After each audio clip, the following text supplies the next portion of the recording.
Cominciamo, dai, cominciamo.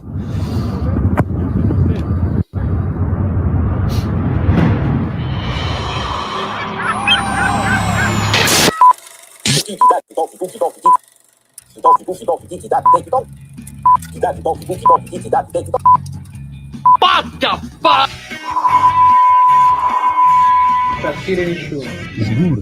Sono sicuro.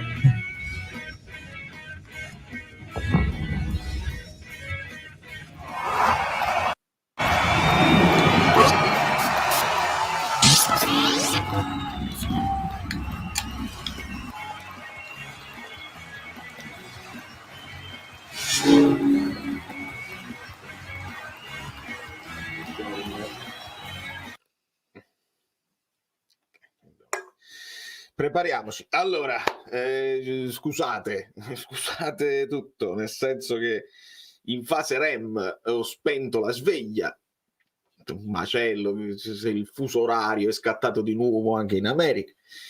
E insomma mi sono svegliato che il Napoli era già sotto di 2-0. Ho cominciato a vedere, che era tipo il 75esimo, una cosa del genere. Cambi, mi ritrovo con la squadra con Gong dentro, con Raspadori, già Kvara era uscito, insomma. Poi va analizzato anche questo sicuramente. Mi finisco di vedere la partita, Retegui fa il terzo gol, male. E poi, insomma, mi sono andato a rivedere almeno il primo tempo. Il secondo tempo mi sono fermato a quel pallonetto di Lookman con Meret che stava nelle farfalle e così. E poi ho spento, ho detto fammi andare live perché vedo la chat della live giustamente che parte in ritardo e chiedo scusa. Quindi vi do io i like a voi se riuscite a darmi i like. E voglio sentire cosa ne pensate perché mi sa che dobbiamo... Ecco. I pessimi siti. Oh, è bellissima sta cosa. L'autocorrezione.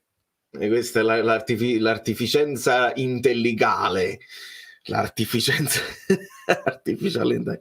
Sto ancora mischiato con l'inglese e l'italiano. Quindi ringrazio Claudia subito che giustamente dice forza Napoli sempre, non fare i pessimisti o non fate, non penso che ti rivolgi a me perché non sono proprio il tipo, i pessimi siti cosmici, nel senso i pessimisti cosmici, godiamoci il percorso, ed è proprio quello che da inizio stagione stiamo provando a dire, è quello che Conte sta provando. Ci ha avvertito da subito, c'è tanto da lavorare, noi non siamo perfetti assolutamente e nelle analisi delle partite lo abbiamo visto, alcune volte ci è andata bene, il risultato ci ha fatto godere e ci possiamo godere comunque quella situazione di classifica che, come dice Conte, io sono d'accordo, è inaspettata, a inizio stagione era assolutamente inaspettata. Poi bisogna parlare dell'avversario, perché il calcio è un gioco dove tu puoi fare tutto bene, ma se l'avversario fa meglio, vince l'avversario. E l'Atalanta è una squadra che sta in grandissima forma, che sono forti, proprio sono forti. Catelare è forte, Lookman è forte, Ederson è forte, c'hanno delle specialità ognuno di questi giocatori. Zappacosta va in continuazione, mettono i cross, Ien è un difensore tostissimo, insomma è una squadra forte, allenata da 9 anni da Gasperini, quindi sanno benissimo cosa fare. Ci aggiungiamo che Gasperini ha mischiato un pochino le carte, non è una cosa nuovissima, però decide di farlo e quindi di mettere quasi un 3-5-2 mascherato con Pasalic che sta un pochino dietro alle due punte, che sono due punte che non ti danno punti di riferimento, perché sia Lookman che De Catelare vengono tra le linee, i famosi mezzi spazi, e quindi tu non sai che devo fare, devo rompere la linea, devo seguire, devono aiutare i centrocampisti, quindi Gasperini la mossa su Conte la fa. Poi vanno in vantaggio praticamente subito e lì il Napoli la reazione l'ha avuta, perché ci mettiamo un pochino di sfortuna, perché quel palo di McTominay sta ancora tremando, avessimo pareggiato subito probabilmente potremmo parlare di un'altra partita, ma questo non avviene. Il resto dello sviluppo è abbastanza, è stato tutto uno sviluppo un po' moscio, un po' morbido, e bisogna ragionare sul se il Napoli attacca non in maniera feroce. Conte ci aveva detto dobbiamo stare più calmi, non dobbiamo avere fretta. Forse questa calma ha portato ad attaccare con un po' di meno foga, e l'Atalanta ha avuto vita facile onestamente nel difendere. Fammi ringraziare anche Antimo. L'Atalanta ha meritato, niente da dire, ma il Napoli non ha concesso occasioni facili. 3 tiri in porta, 3 gol, 2 tiri al volo e 1 da 30 metri. Andiamo avanti, forza Napoli sempre. Sì, Antimo, penso che la tua descrizione sia corretta.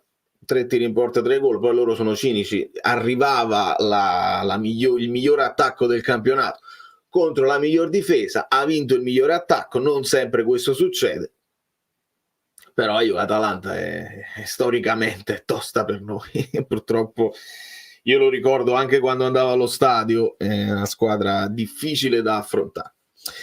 Allora, questo è un tema, caro Vince, perché mentre stavo cominciando a guardare il secondo tempo, io poi purtroppo, perché poi vi arriverà la reaction, è una reaction un po' diversa, non lo so se la postiamo oggi o se la postiamo domani, ma vi arriverà una reaction di me assonnato degli ultimi 20 minuti, più l'analisi, perché guardo la partita in diretta, non mi guardo gli highlights, mi devo guardare la partita per poterla descrivere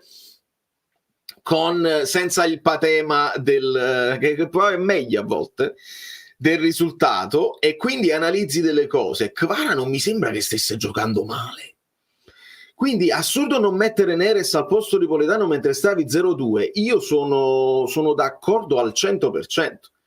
Là mi sembrava logico, tu lasci Kvara in campo che qualche volta se ne stava andando e stava creando delle cose, da lì arriva pure al tiro, un tiro deviato, creava degli scompigli, mentre Politano non mi sembrava talmente in grandissima forma che tu dici non lo posso togliere, e me metti Neres da quella parte con Kvara, qualcosina si poteva creare di più. Invece leggo e mi rendo conto, ma là mi sono fermato, devo riandarla a rivedere, che entra Ngonga al posto di Politano, Raspadori al posto di Gilmour era letta, l'avevo letta già in simulazione sui Football.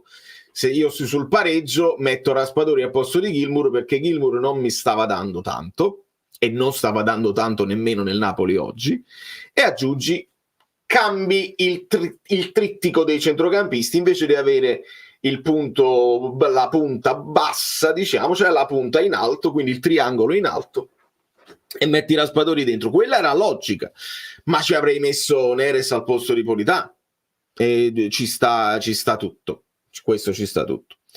Dato che l'hai vista senza patema, il tuo voto all'arbitraggio 1, voto a doveri 1, non ho visto, vi ripeto, sono arrivato fino intorno al 50°, quindi mi mancano 25 minuti tra il 50° e il 75°. Guarderò tutto e vi dirò, ma Doveri ha fatto dei disastri a tutte e due le parti, diciamolo chiaramente, perché ci manca un giallo secondo me netto su Olivera, il fallo adesso l'ho visto, caro Francesco, il fallo che fanno in aria su Anghissà e chiama il fallo, falli non chiamati, rimesse laterali al contrario, un disastro, un assoluto disastro, veramente inguardabile. L'arbitro che ti nervosisce perché non sta andando niente come dovrebbe andare, proprio male. Ovviamente colpa della terza maglia era dato a 1, non lo so quanti ve lo aspettate, no? Il titolo Harakiri, perché i samurai, le cose, non è la prima volta che il Napoli poi fa esordire la maglia contro l'Atalanta, mi pare che finì uguale, no? L'anno scorso cose del genere, mi aiutate voi con la memoria, purtroppo, poi leghi l'immagine, speriamo di usarla e non facciamo come la famosa maglia della Lete dorata, che l'hai usata mezza volta, hai perso col Barcellona, è stata buona. Invece speriamo di usarla e speriamo di cambiare il ricordo di questa maglia, che è molto bella, che però è elegante, semplice, piace, però adesso la leghiamo a uno 0-3 in casa che è pesante e quindi non mi pare proprio il caso. Il Napoli l'ha persa sul piano tattico, purtroppo i cambi di Conte hanno inciso poco, tu cosa ne pensi? Sì, Luca, sul piano tattico anche, però quello che ho notato è che molto larghe le marcature dei nostri, cioè mi aspettavo un pochino più di... cioè ti devi attaccare a Lookman, devi trovare dei modi per non fargli arrivare il pallone decatelare, ha fatto quello che voleva, e gli davano tutto lo spazio di ragionare, di fermarsi, di puntare, di mirare e far arrivare il pallone a Lookman. Lookman stessa cosa, molto spazio, e questo mi sorprende perché serra i ranghi, accorcia la squadra, attaccati agli avversari, e quindi hanno avuto abbastanza vita facile nel fare tutto quello che volevano fare. Quindi un po' il piano tattico, un po' il piano proprio fisico, atletico, perché molti, e lo leggevo e secondo me è un tema, ci può stare, quanto ha influenzato l'impegno infrasettimanale.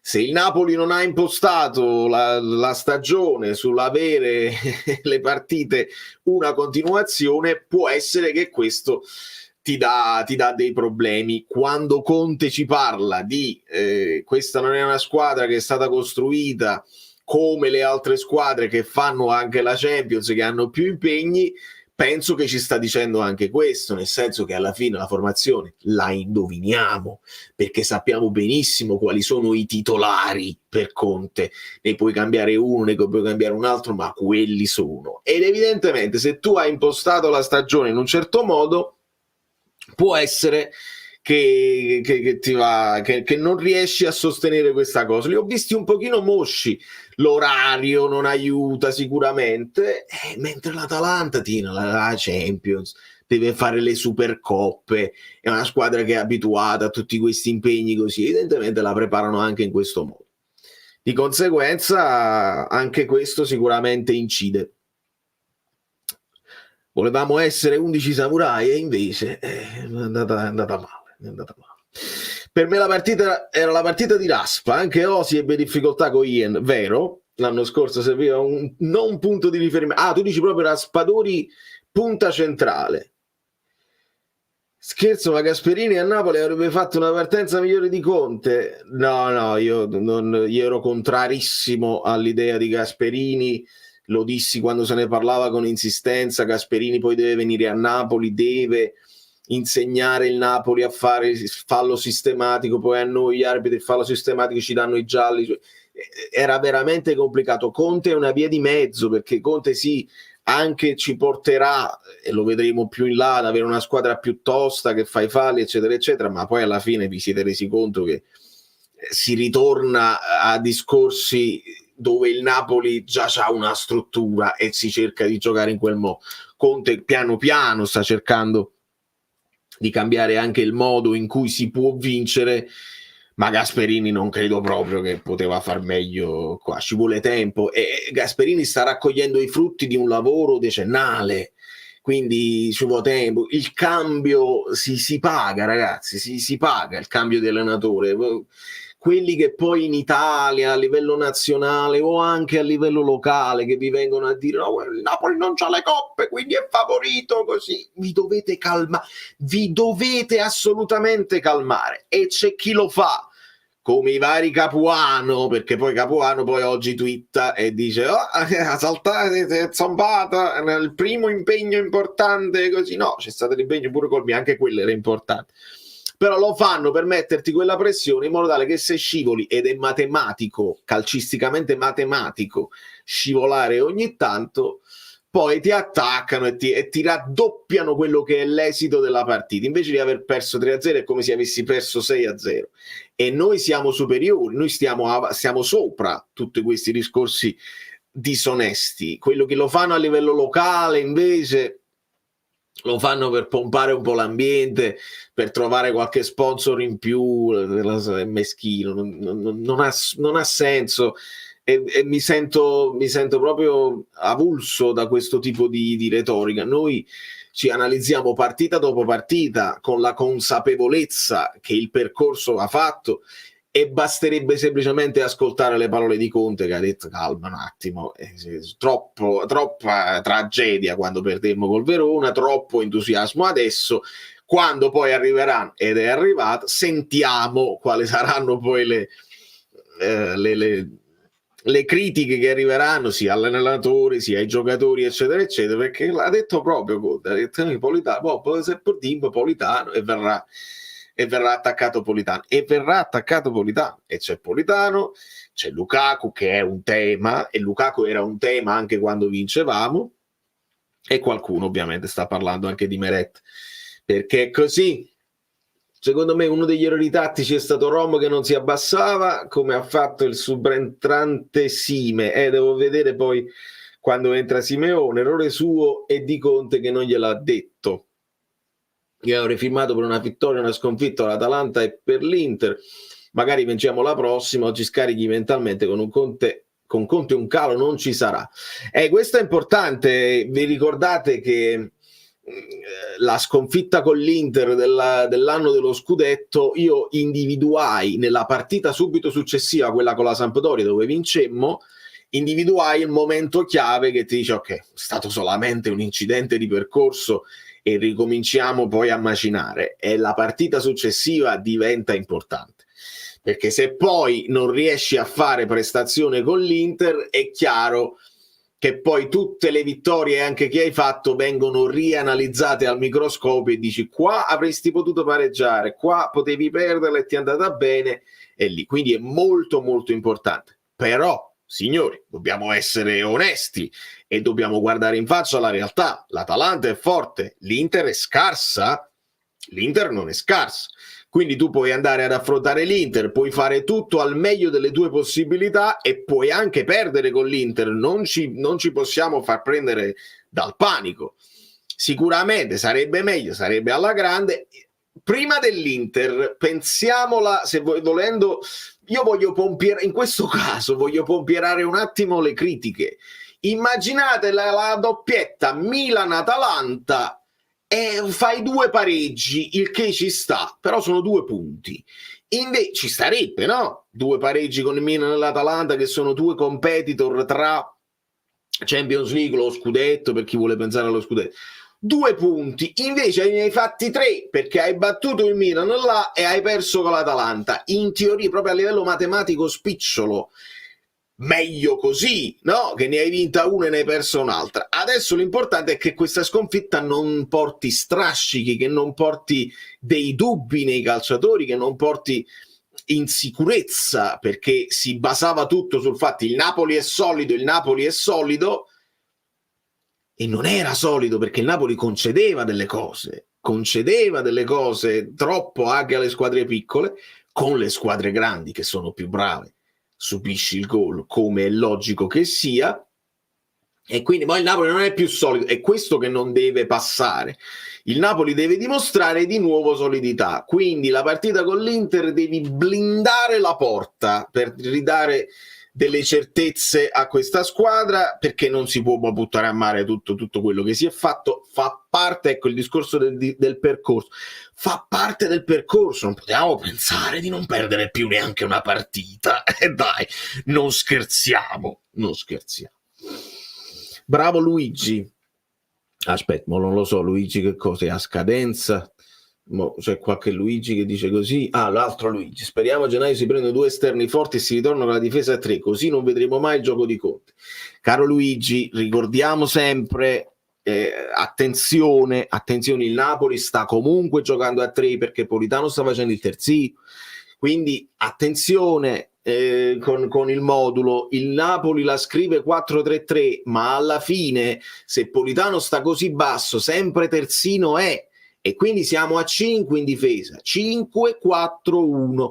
Poi si può leggere 4-3 di quando Politano magari sta più in avanti, eccetera eccetera, ma alla fine sempre nemmeno 3-4-3 in questo momento, perché dipende, il 3-5-2 dipende da Kvara se sta vicino a Lukaku o no, ma con i moduletti, attenzione, il fatto che tu mi dici speriamo si prendono 2 esterni forti, io sono d'accordo al 100%, nel senso che Conte lo ha ripetuto a più riprese nelle varie conferenze, il Napoli non è completo e il Napoli ci vuole, non ne abbiamo tanti di impegni infrasettimanali, ma quando capitano sarebbe bene avere dei giocatori a livello dei titolarissimi per poter far rifiatare qualcuno. Gilmour ha avuto un impatto buono, discreto, e aspettiamo il ritorno di Lobotka come il pane, anche perché tu Anghissà non lo puoi mai far rifiatare, anche perché non hai dimostrato di avere poi un'alternativa a McTominay. Perché Floruscio mi pare pure che ha avuto un problema, non era manco in panchina. Il discorso Olivera, Spinazzola ti puoi fidare o no, Zerbin, Mazzocchi, quindi sul mercato si può fare delle cose, non sia mai succede un fatto a buongiorno. Il Napoli ha dimostrato che ha delle alternative in attacco, perché hai Neres, perché puoi inserire Simeone e lo stesso Ngong, però nelle altre zone del campo secondo me si deve fare qualcosina, speriamo si possa fare qualcosina. A volte i risultati sono già scritti, la domenica mattina noi dormiamo sempre, Lukaku troppo sudato, poco lucido sotto il sole, la maglia nuova, la prima partita post Halloween, horror match. Euro, ma quelli sono caratteri giapponesi. Ma cominciamo una volta che la cosa che la sconfitta fa bene, cosa che tu e Guido combattevate già nell'anno dello scudetto e anche prima. Caro Euro, mi fa piacere che sei attento e hai memoria. La sconfitta non fa bene. Io ti posso solo accettare che la sconfitta col Verona fece bene perché c'era il mercato ancora aperto e perché stai all'inizio e Conte c'ha il faccia e fronte con la realtà e anche l'ambiente faccia e fronte con la realtà e tu dici no, dobbiamo fare molto di più, dobbiamo vedere come inserire i nuovi, fate arrivare subito i nuovi perché fate arrivare i nuovi. Quindi lì ti posso provare a accettare nella cosa che quella sconfitta fece bene perché ci fece svegliare da un sonno, ma questa sconfitta qua a me non fa bene. Io preferirei vincerle le partite per stare avanti in classifica e poi guardare le altre affannarsi nella rincorsa, perché poi la rincorsa stanca, logora, ve lo ricordate, ce lo ricordiamo sulla nostra pelle con la rincorsa quella là di Gattuso, facemmo un girone di ritorno pazzesco e poi inciampammo col Verona nel finalissimo, la rincorsa è pesante, quindi se tu ti metti là davanti e vedi le altre arrancare bene, benissimo, non c'è quella cosa, l'abbiamo visto con Spalletti, non c'è quella cosa, l'aria rarefatta di stare primi in classifica, no, si sta bene primi in classifica, quindi la sconfitta non è positiva, non lo è mai e mai lo sarà, secondo me, però io la accetto nel percorso, la capisco quando la squadra avversaria è più forte e mi preoccupa di meno se nella partita successiva subito rimetti le cose a posto. Il problema serio è che adesso la partita successiva è con l'Inter, con i campioni d'Italia, che hanno un anno in più, questo lo possiamo dire, che hanno un anno in più, che sembrano un pochino più perforabili in difesa, ma che sono comunque fortissimi e hanno una rosa pazzesca, strutturata per fare tante competizioni e per avere tutte le rotazioni che poi fa Inzaghi. Questo è importante. Oggi l'unico che poteva schermare Ederson e Deron era Lobotka, con tutto il rispetto per Gilmour. Gilmour io da quel primo tempo che ho visto un pochino leggerino nei contrasti, cosa che Lobotka ha imparato a farci vedere invece, che va tosto nei contrasti in fase difensiva, e lo hanno anche cercato poco. Mi è sembrato che la palla fosse passata poco tra i piedi di Gilmour in regia quando il Napoli è sotto e quindi deve impostare. Non benissimo, onestamente. Tifoso dal Giappone, ma vedi un po', che bello, da poco trasferito, mi appena possibile vado a Kagoshima in trasferta per consolidare il gemellaggio. Che bello, Yuro, vabbè, tu non arrivi adesso con queste, però penso che tu abbia apprezzato queste iniziative del Napoli. Magari, amico mio, ritorna e non sparire, fatti, don't be a stranger. fatti sentire per capire se queste iniziative del Napoli nell'aprire il mercato anche asiatico si vede, e tu vedi che per esempio la presenza del Napoli, magari una maglietta in qualche cosa la fa arrivare. Facci sapere che mi interessa moltissimo, e devo recuperare il buon Fabio Versatile che dice: a giugno ti dissi Conte e Lukaku non mi piacciono. Fabio, ce lo ricordiamo, adesso però non ha senso dire io ve l'avevo detto, perché questo non significa niente. Tu sei stato onesto e coerente in tutte, anche nelle vittorie. Non mi piace come gioca il Napoli e te ne diamo atto. Adesso non significa niente dire Conte e Lukaku non mi piacciono, perché questi teniamo e dobbiamo assolutamente fare il meglio con quelli che teniamo. Poi dopo, a fine percorso, a fine anno, se vedi che Lukaku non è valso 2 soldi, il Napoli deve intervenire e deve dire: Conte, mi hai fatto prendere un giocatore che non vale, cambia, si investe in qualche modo, arrivano i soldi di Osimhen, Gyökeres subito, perché Lukaku evidentemente questo è, anche con la batteria al 100%, questo è, quindi non c'è proprio dubbio. Il batterista ha tardato un'ora, quindi ho purtroppo avuto modo di guardarlo e mi chiedevo prima della partita se non era il caso di essere un po' più spregiudicati e schierare Neres per Politano. Direi assolutamente di no, Tore, nel senso non me lo sarei, tu te lo puoi chiedere, è logico, e col senno di poi ci può stare, però se abbiamo con Lookman da quella parte che va tra le linee così, tu hai messo uno che è Politano, che ti fa la fase difensiva. Quindi sulla carta non c'era altra soluzione, se non era Politano era Mazzocchi. Poi Neres lo devi mettere assolutamente, e sono d'accordo, per Politano nel momento in cui stai sotto, non c'è dubbio, perché là devi dare anche un input alla squadra, dice non c'è più niente da difendere, vediamo di andare e di creare delle problematiche all'Atalanta, perché non stiamo creando tanti problemi. Se aggiungi un Neres al posto di Politano, aumenti, perché c'hai ancora Kvara in campo, che se ne dica ti crea delle difficoltà. Se lo metti al posto di Kvara, mantieni un equilibrio. Ecco, sotto questo punto di vista potrebbe magari aiutare questa sconfitta per come è arrivata, per dire alla fine tutto questo equilibrio nel mantenere questa difesa a 5 sempre così, li hai presi i 3 gol, e allora forse aggiungere un po' di attacco, un po' di pericolosità potrebbe darti qualche soluzione in più, mettendo uno dei giocatori più talentuosi che abbiamo, cioè Neres. Questo secondo me è un'idea che Conte potrebbe accarezzare. Abele, il secondo gol è arrivato perché Politano era troppo alto, colpa di Conte. Il secondo gol è arrivato, poi me li devo rivedere sicuramente, ma perché loro si riversano velocemente dall'altra parte. Se tu stai in attacco è chiaro che Politano deve stare alto, non potremmo rimanere tutti in difesa così, se no come le crei le problematiche? Il problema è rientrare tutti velocemente, stare corti, accorciare, e invece ho visto marcature un pochino lasche in difesa, anche quando si rientravano dalla fase offensiva, e là è stato un pochino morbido il Napoli, secondo me. Allora, leggo tanti messaggi, ragazzi. I like sono per me, se vi va, vi va e vi va. Si poteva mettere McTominay in prima punta e Kvara seconda punta, Neres sulla sinistra, mandando fuori Lukaku inizio secondo tempo. McTominay in prima punta, no ragazzi, non sono d'accordo. Fagli fare la punta, o lo fai fare falso 9, ma poi McTominay spalle alla porta.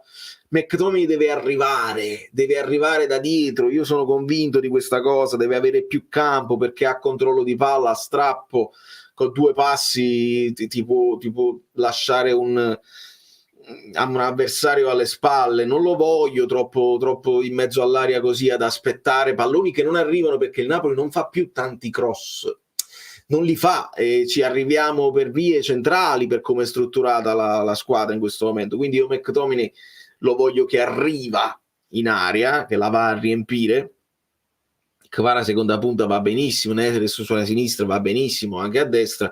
Fuori Lukaku, ma metti Simeone, fuori Lukaku metti Raspadori, come diceva l'altro amico, che ti viene a fare il falso 9 e ti porta via Ien, perché Ien è proprio il giocatore che gli metti la punta addosso e lui si esalta, perché fanno fanno lo scontro uomo su uomo e là sta comodo. Lukaku un paio di volte l'ha mantenuto, altre volte ha perso il duello. Perdere i duelli, se perdi i duelli è finito. Così. Lookman fortissimo, ma gol evitabili sicuramente. Ma si sta esaltando l'Atalanta o sminuendo il Napoli? Non lo so, Diego, mamma mia, come banale tutto ciò. Si deve esaltare l'Atalanta, perché l'Atalanta è una squadra forte. Sminuire il Napoli non mi sembra nemmeno il caso.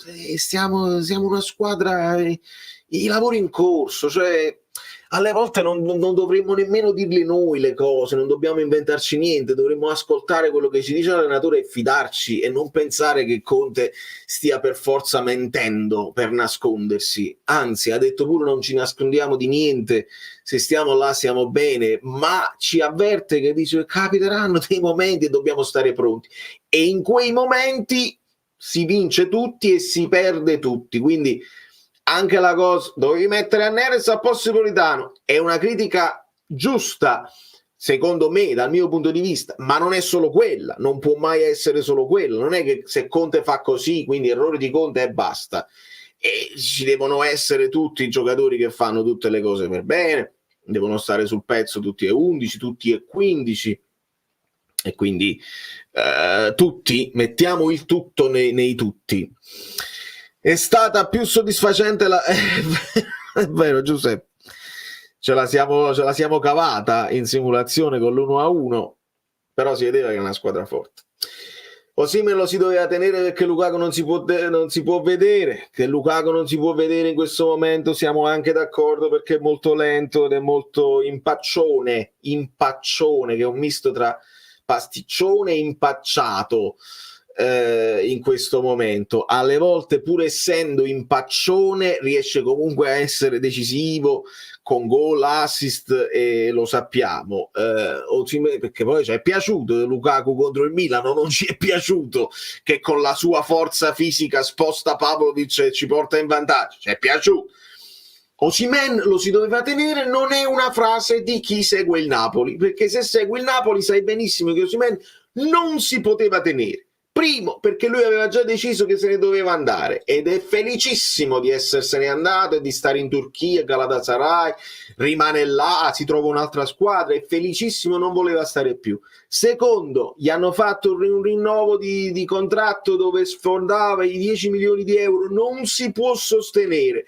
Di conseguenza non si poteva tenere. Se segui il Napoli lo sai, non ha senso adesso parlare di Osimhen che sta facendo quello che sta facendo e che resta un giocatore problematico. Se non fosse stato problematico probabilmente sarebbe stato comprato da un top club con la spesa che chiedeva il Napoli. Dobbiamo stare in campana, ragazzi, Nessuno critica, come ha detto Conte, bisogna fare più attenzione sul gol, soprattutto sul secondo. Iscritto di vecchia data, sì, non posso mai sparire, inventore del Don Raffaele. Ah, sei tu grande! Comunque sono realmente intenzionato a vedere come se la gestiscono qua in Giappone, e vediamo. Eccoci puntuali al primo mezzo errore, Meret che ci ha salvato in 4 partite, è tornato citofono, ho già letto cose vergognose. Lo so, ragazzi, è proprio questo che... Però ricordiamoci, e ci tengo a dirlo, non pensiamo che sono solo i tifosi del Napoli che fanno così. Se tu ti fai un giro sui social e leggi i tifosi delle altre squadre, questa è la cosa positiva di X, che è un posto che non adoro, non amo, però mi costringe come algoritmo, anche se non seguo i tifosi delle altre squadre, mi capitano. Tu se scorri ti capitano delle cose che sono diventate popolari.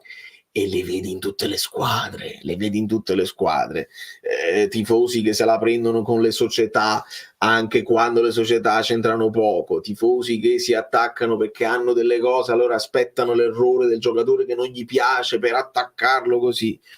E quindi il Napoli, la tifoseria del Napoli non è diversa dalle altre, sebbene noi qua cerchiamo di mantenere un equilibrio e di dire le cose come sta, semplicemente è più facile ancora, proprio la cronaca, dire le cose come stanno partita per partita. Se Meret fa una grande partita, 7,5, 8 in pagella. Se Meret fa una partita incerta dove può fare di meglio, si prende 5 e si va avanti. Citofono, queste cose, palla della luce, il citofono, la boa, la nave scuola, non lo so, vari, tutti questi paragoni così, e ovviamente è il modo più facile per commentare il calcio, ma non mi fa impazzire.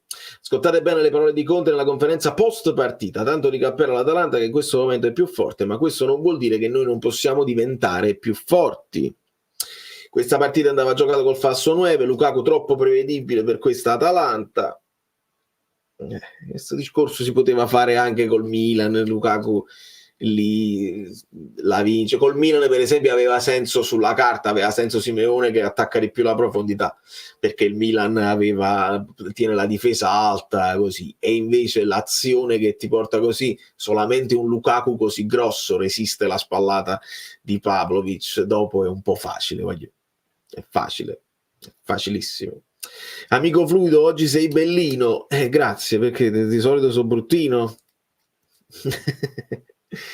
Così siamo nei tifosi di calcio in generale, ci esaltiamo facilmente. Love deep, hate deeper.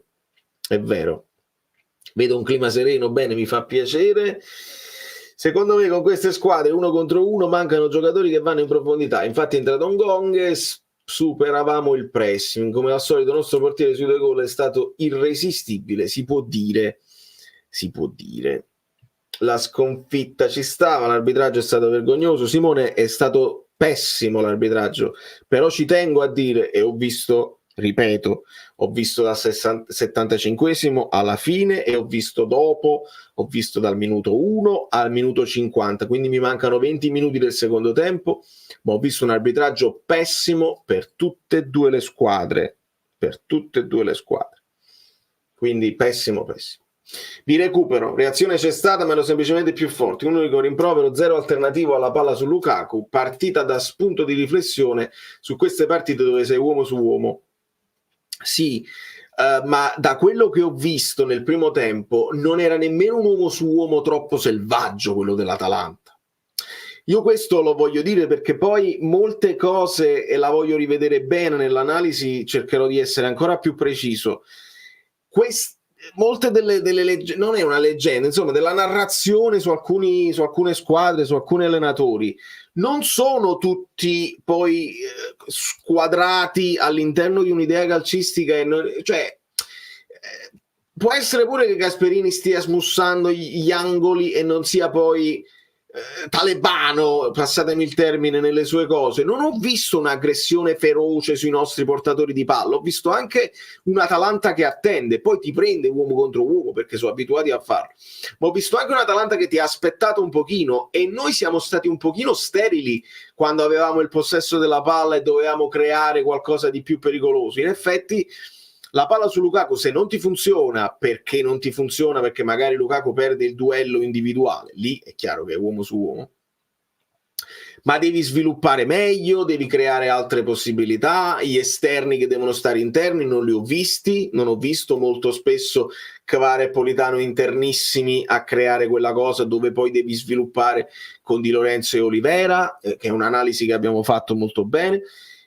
Quindi nello sviluppo dell'azione il Napoli doveva fare qualcosina in più. Ricordiamoci che c'è l'avversario, perché tu se giochi contro le pettorine così lasciate a terra è un conto, ma quando c'è l'avversario è un altro conto. Arbitro vergognoso, su una certa quantità di tifosi, giusto vincere ogni 33 anni se va bene. Non ho capito che cosa intendi, chi sei, se sei uno dei nostri o uno dei loro. Non ho capito le tue risate, onestamente. A mio avviso Conte nelle varie conferenze stampa sta dando un alibi ai suoi giocatori, ogni volta dice questi sono più forti di noi, stiamo in costruzione, così l'autostima dove va a finire? No, non credo che sia un alibi ai giocatori, ragazzi, perché poi i giocatori a lui devono rispondere, e Conte sta dicendo io sto qua sul lungo periodo, io sto qua sui 3 anni e dobbiamo costruire per poi arrivare a vincere. Questo è l'obiettivo di Conte.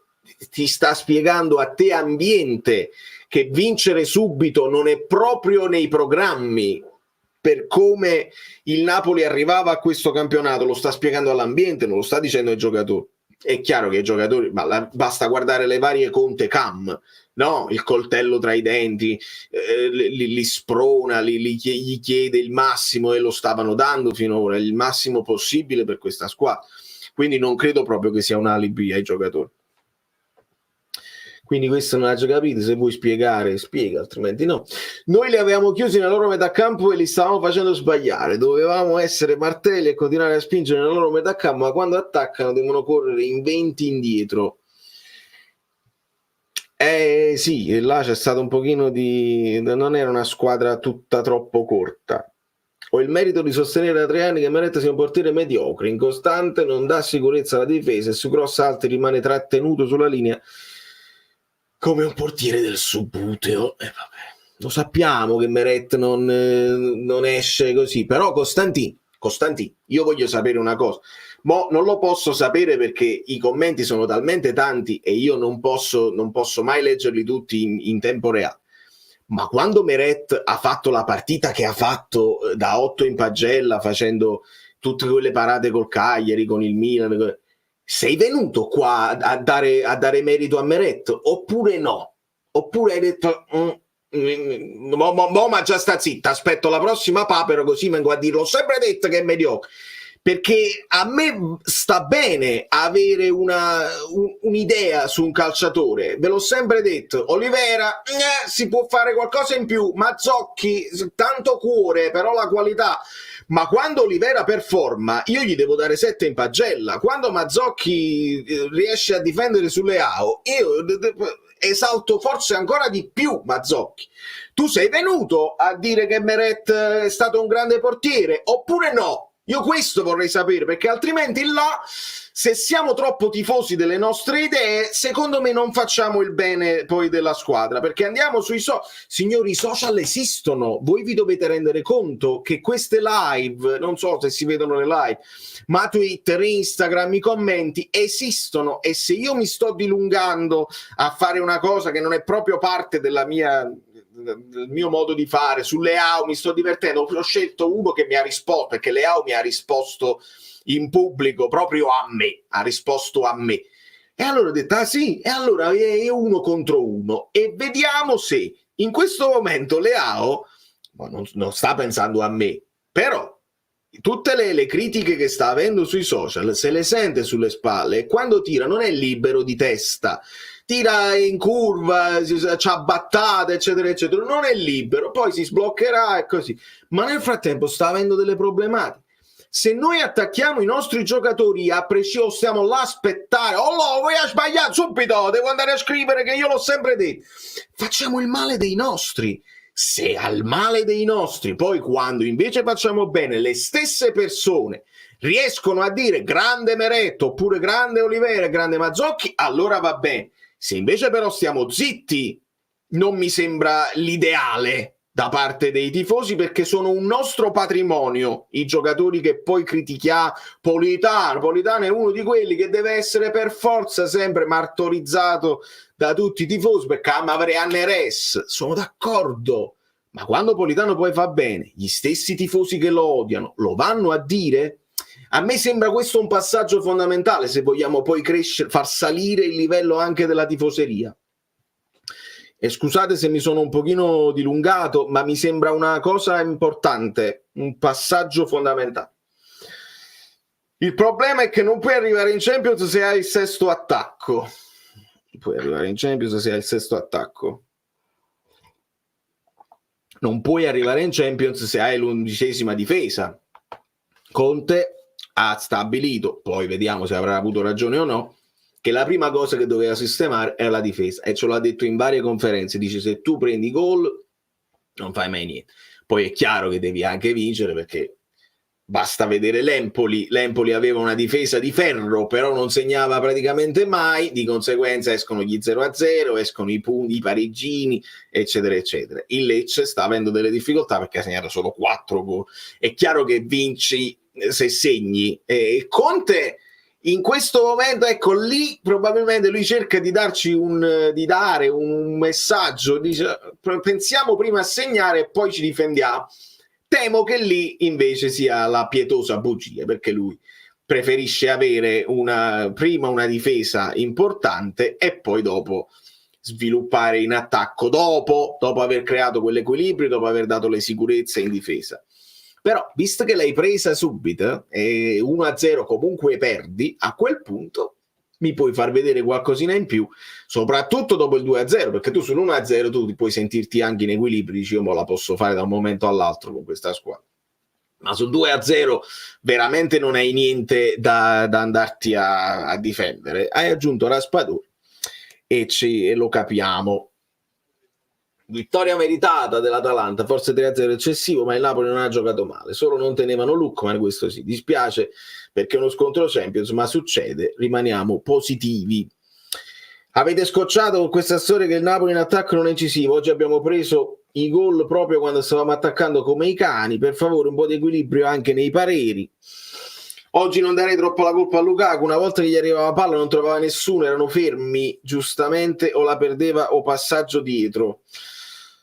Non è vero che non trovava nessuno, ripeto, devo vedere il secondo tempo, però Lukaku il secondo tempo, vabbè, poi entra Simeone al 76, però c'aveva i giocatori vicino, non era solo, l'attaccante solo era Osimhen l'anno scorso, quando lo lanciavano in profondità e non c'era nessuno intorno.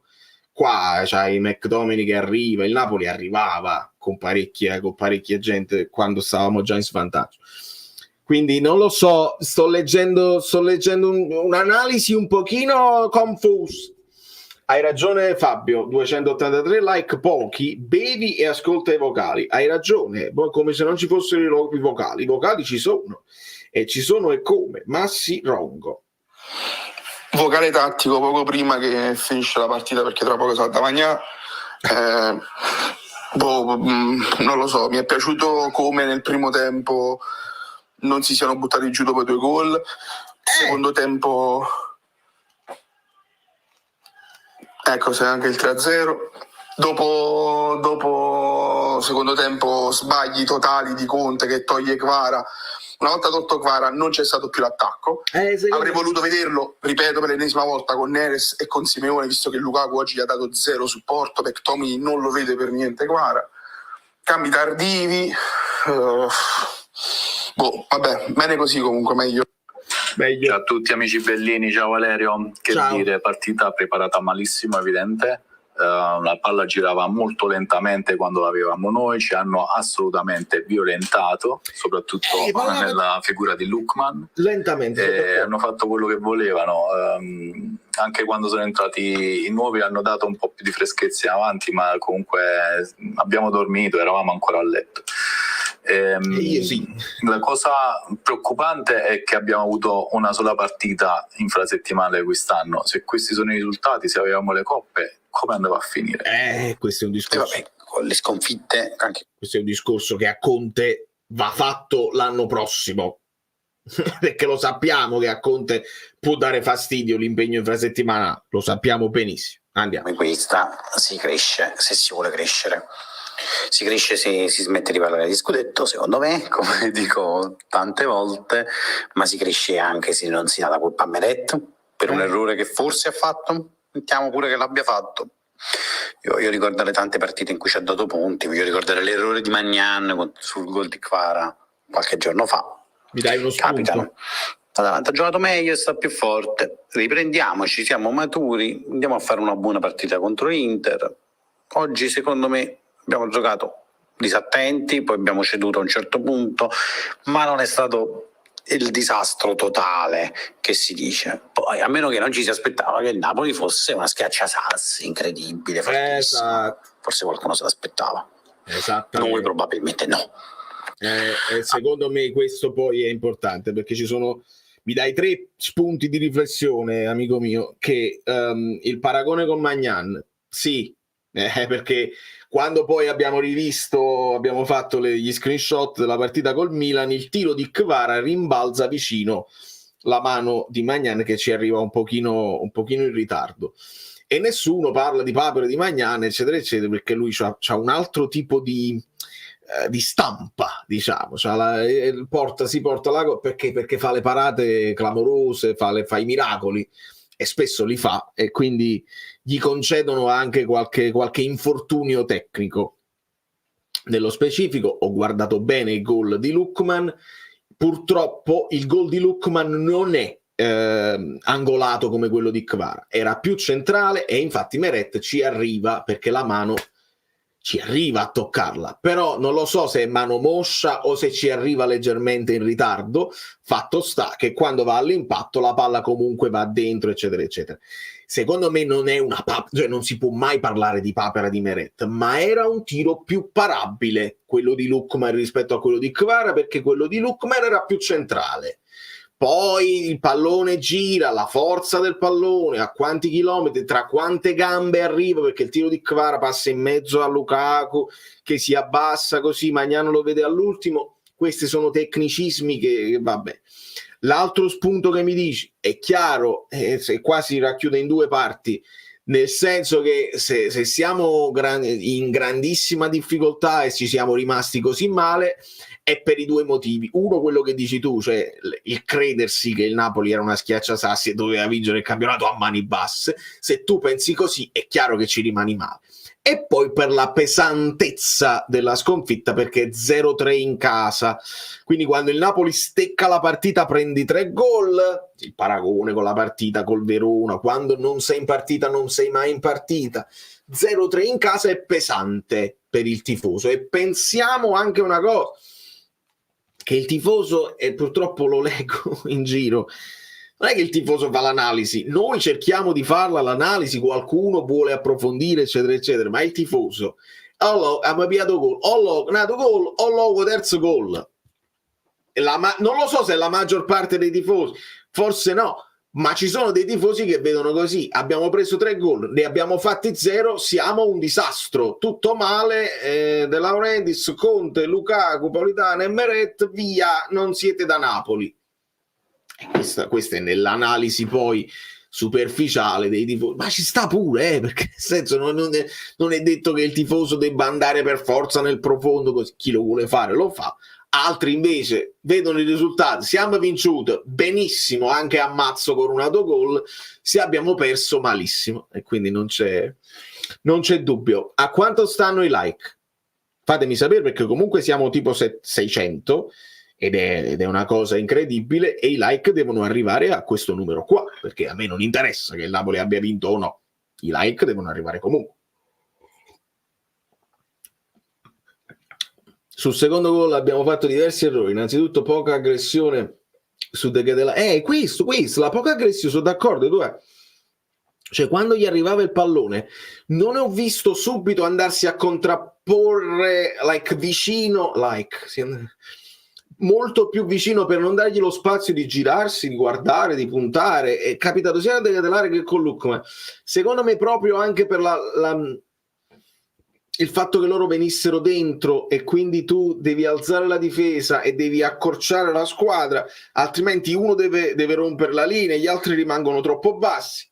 Questi sono dettagli poi in marcatura che contro gli avversari forti fanno la differenza, e su questo si deve lavorare. Su questo senza dubbio si deve lavorare. Faccio girare e tirare in porto molto. Sono d'accordo. Siamo 600, di cui 400 ancora con il ragù. È chiaro, pure tra poco, tra quando sarà, finiamo la live, vediamo un pochino. Allora, a fine partita, dopo una sconfitta bruciante, vedere comunque in panchina Conte e Oriali a me ha fatto sentire forte. Impariamo dalle sconfitte e continuiamo il percorso di ricostruzione. Io sono d'accordo, e non dovevamo pensare, non lo abbiamo pensato, almeno non tutti, che il Napoli era arrivato. era fatto 10 partite, stavo prima in classifica, stop the count, finita, ottimo campionato, abbiamo vinto il quarto scudetto. Troppo ma voi vi rendete conto di quante squadre ancora dobbiamo affrontare al di là degli scontri diretti che dobbiamo affrontare l'Inter, dobbiamo affrontare ancora la Lazio, la Fiorentina, signori, la Roma, cioè ci sono squadre che sono in grande difficoltà e se le becchi con il quando, se le becchi nel momento di difficoltà è un conto e se le becchi nel momento di grande forma ne è un altro, ma poi ci sono le squadre quelle là di mezzo che non si capisce, che a volte ti possono creare il problema, a volte no. Io non siamo nemmeno a un terzo del campionato, non eravamo nemmeno a un terzo, un quarto, avevamo fatto un quarto più o meno del campionato, subito avevamo risolto tutte le cose. Ricostruzione. 356? Allora devo ascoltare i messaggi. Allora, cerchiamo di essere abbastanza veloci, ragazzi, perché sennò facciamo vocali di un'ora. Non voglio essere volgare, ma ce le hanno messe in testa per tutta la partita. Non dico cosa, ma penso l'abbiate capito tutti quanti. Tatticamente ci hanno sorclassati, però ci può stare. Ricordiamoci la dimensione della squadra, ricordiamoci la dimensione del gioco dell'allenatore e ricordiamoci soprattutto che il nostro obiettivo non è vincere lo scudetto. A me a tratti è piaciuta la squadra, hanno comunque tirato dentro 2 palloni nel primo tempo su 2 tiri che hanno fatto, complice molto Di Lorenzo e molto anche il portiere purtroppo, e per il resto secondo tempo non sufficiente. Però vi saluto, ragazzi. Voglio aggiungere una cosa, questo non è l'anno della vittoria, è l'anno in cui si deve costruire qualcosa. Allora io i giudizi, soprattutto quelli più severi, su come gioca la squadra e così via, li farei molto a fine anno, perché quest'anno è importante. Sappiamo che non siamo pronti a giocare ogni 3 partite, abbiamo perso adesso dopo aver vinto col Milan, ci siamo trovati pure quelle più difficili. Vediamo a fine anno che cosa abbiamo costruito, vediamo se da queste partite impariamo qualcosa, perché quest'anno è l'anno in cui secondo me dobbiamo uscire a fine anno che siamo possibilmente in Champions e pronti a giocarla, perché oggi, quest'anno non lo siamo, ne abbiamo avuto l'ennesima dimostrazione, forse ce ne eravamo dimenticati, ma ce lo ricordiamo. Ma giudichiamo alla fine, vediamo quanto siamo cresciuti. Bravo, e pronti a giocarla, quello è un passaggio importante, perché non è che tu poi vai in Champions e poi uscire dalla Champions per concentrarsi sul campionato, altrimenti non hanno imparato proprio niente. Tu devi creare il percorso e si devono creare i presupposti anche per migliorare la squadra, per poterli sostenere i 3 impegni settimanali. È proprio là che dobbiamo arrivare. Signori, io sto studiando il baseball, le squadre di baseball fanno 162 partite all'anno. 160, dici quello quanto guadagni? Perché i giocatori ma invece si stanno lamentando, vogliono comunque guadagnare quello che guadagnano, ma vogliono meno partite. Il baseball non è un gioco di contatto, finché poi non arrivi sulla base ci può stare il gioco di contatto, ma è un gioco che comunque per alcuni, specialmente per i pitcher, è bello pesante. 162 partite all'anno. Quindi noi dobbiamo arrivare là, cioè dobbiamo arrivare a creare una squadra, una struttura e l'abitudine a giocare più partite, molte più partite all'anno. Non facciamo quel discorso poi sparagnino, è là che diventiamo provinciali e non facciamo la crescita della squadra.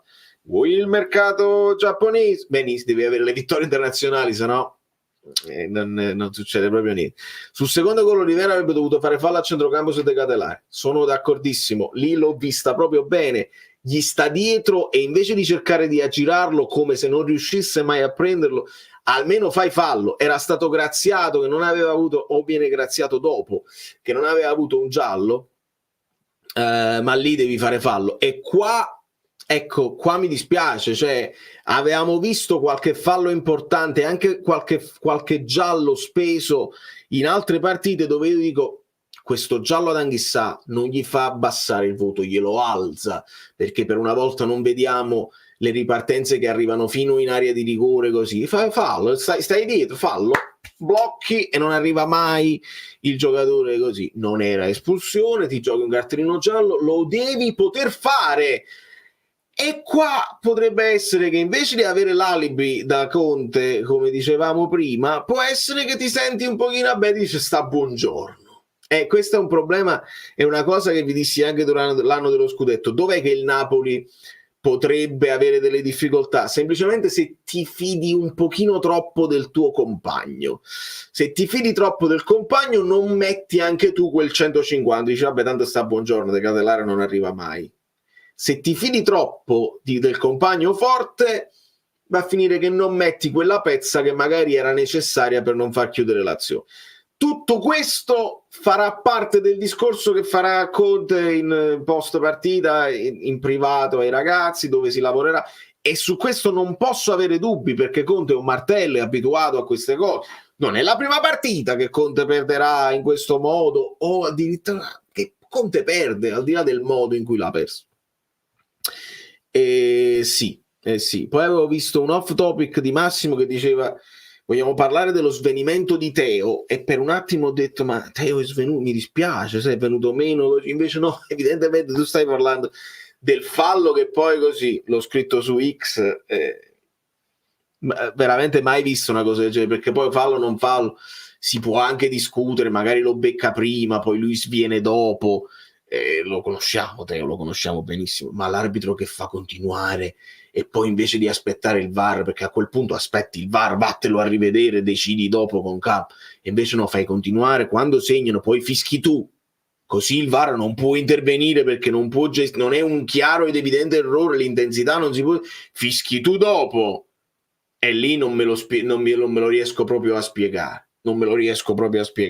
e questo poi riporta al discorso del Monza, che prima insomma Baldanzi eccetera eccetera così, poi Di Lorenzo, un paio di aiuti pesanti, adesso hanno avuto due discorsi, due situazioni arbitrali molto gravi contro, e quindi veramente non vorrei che dietro, nascondendosi dietro agli arbitri scarsi, che sono scarsi, non vorrei che ci fosse anche uno scientifico riequilibramento di tutti gli episodi.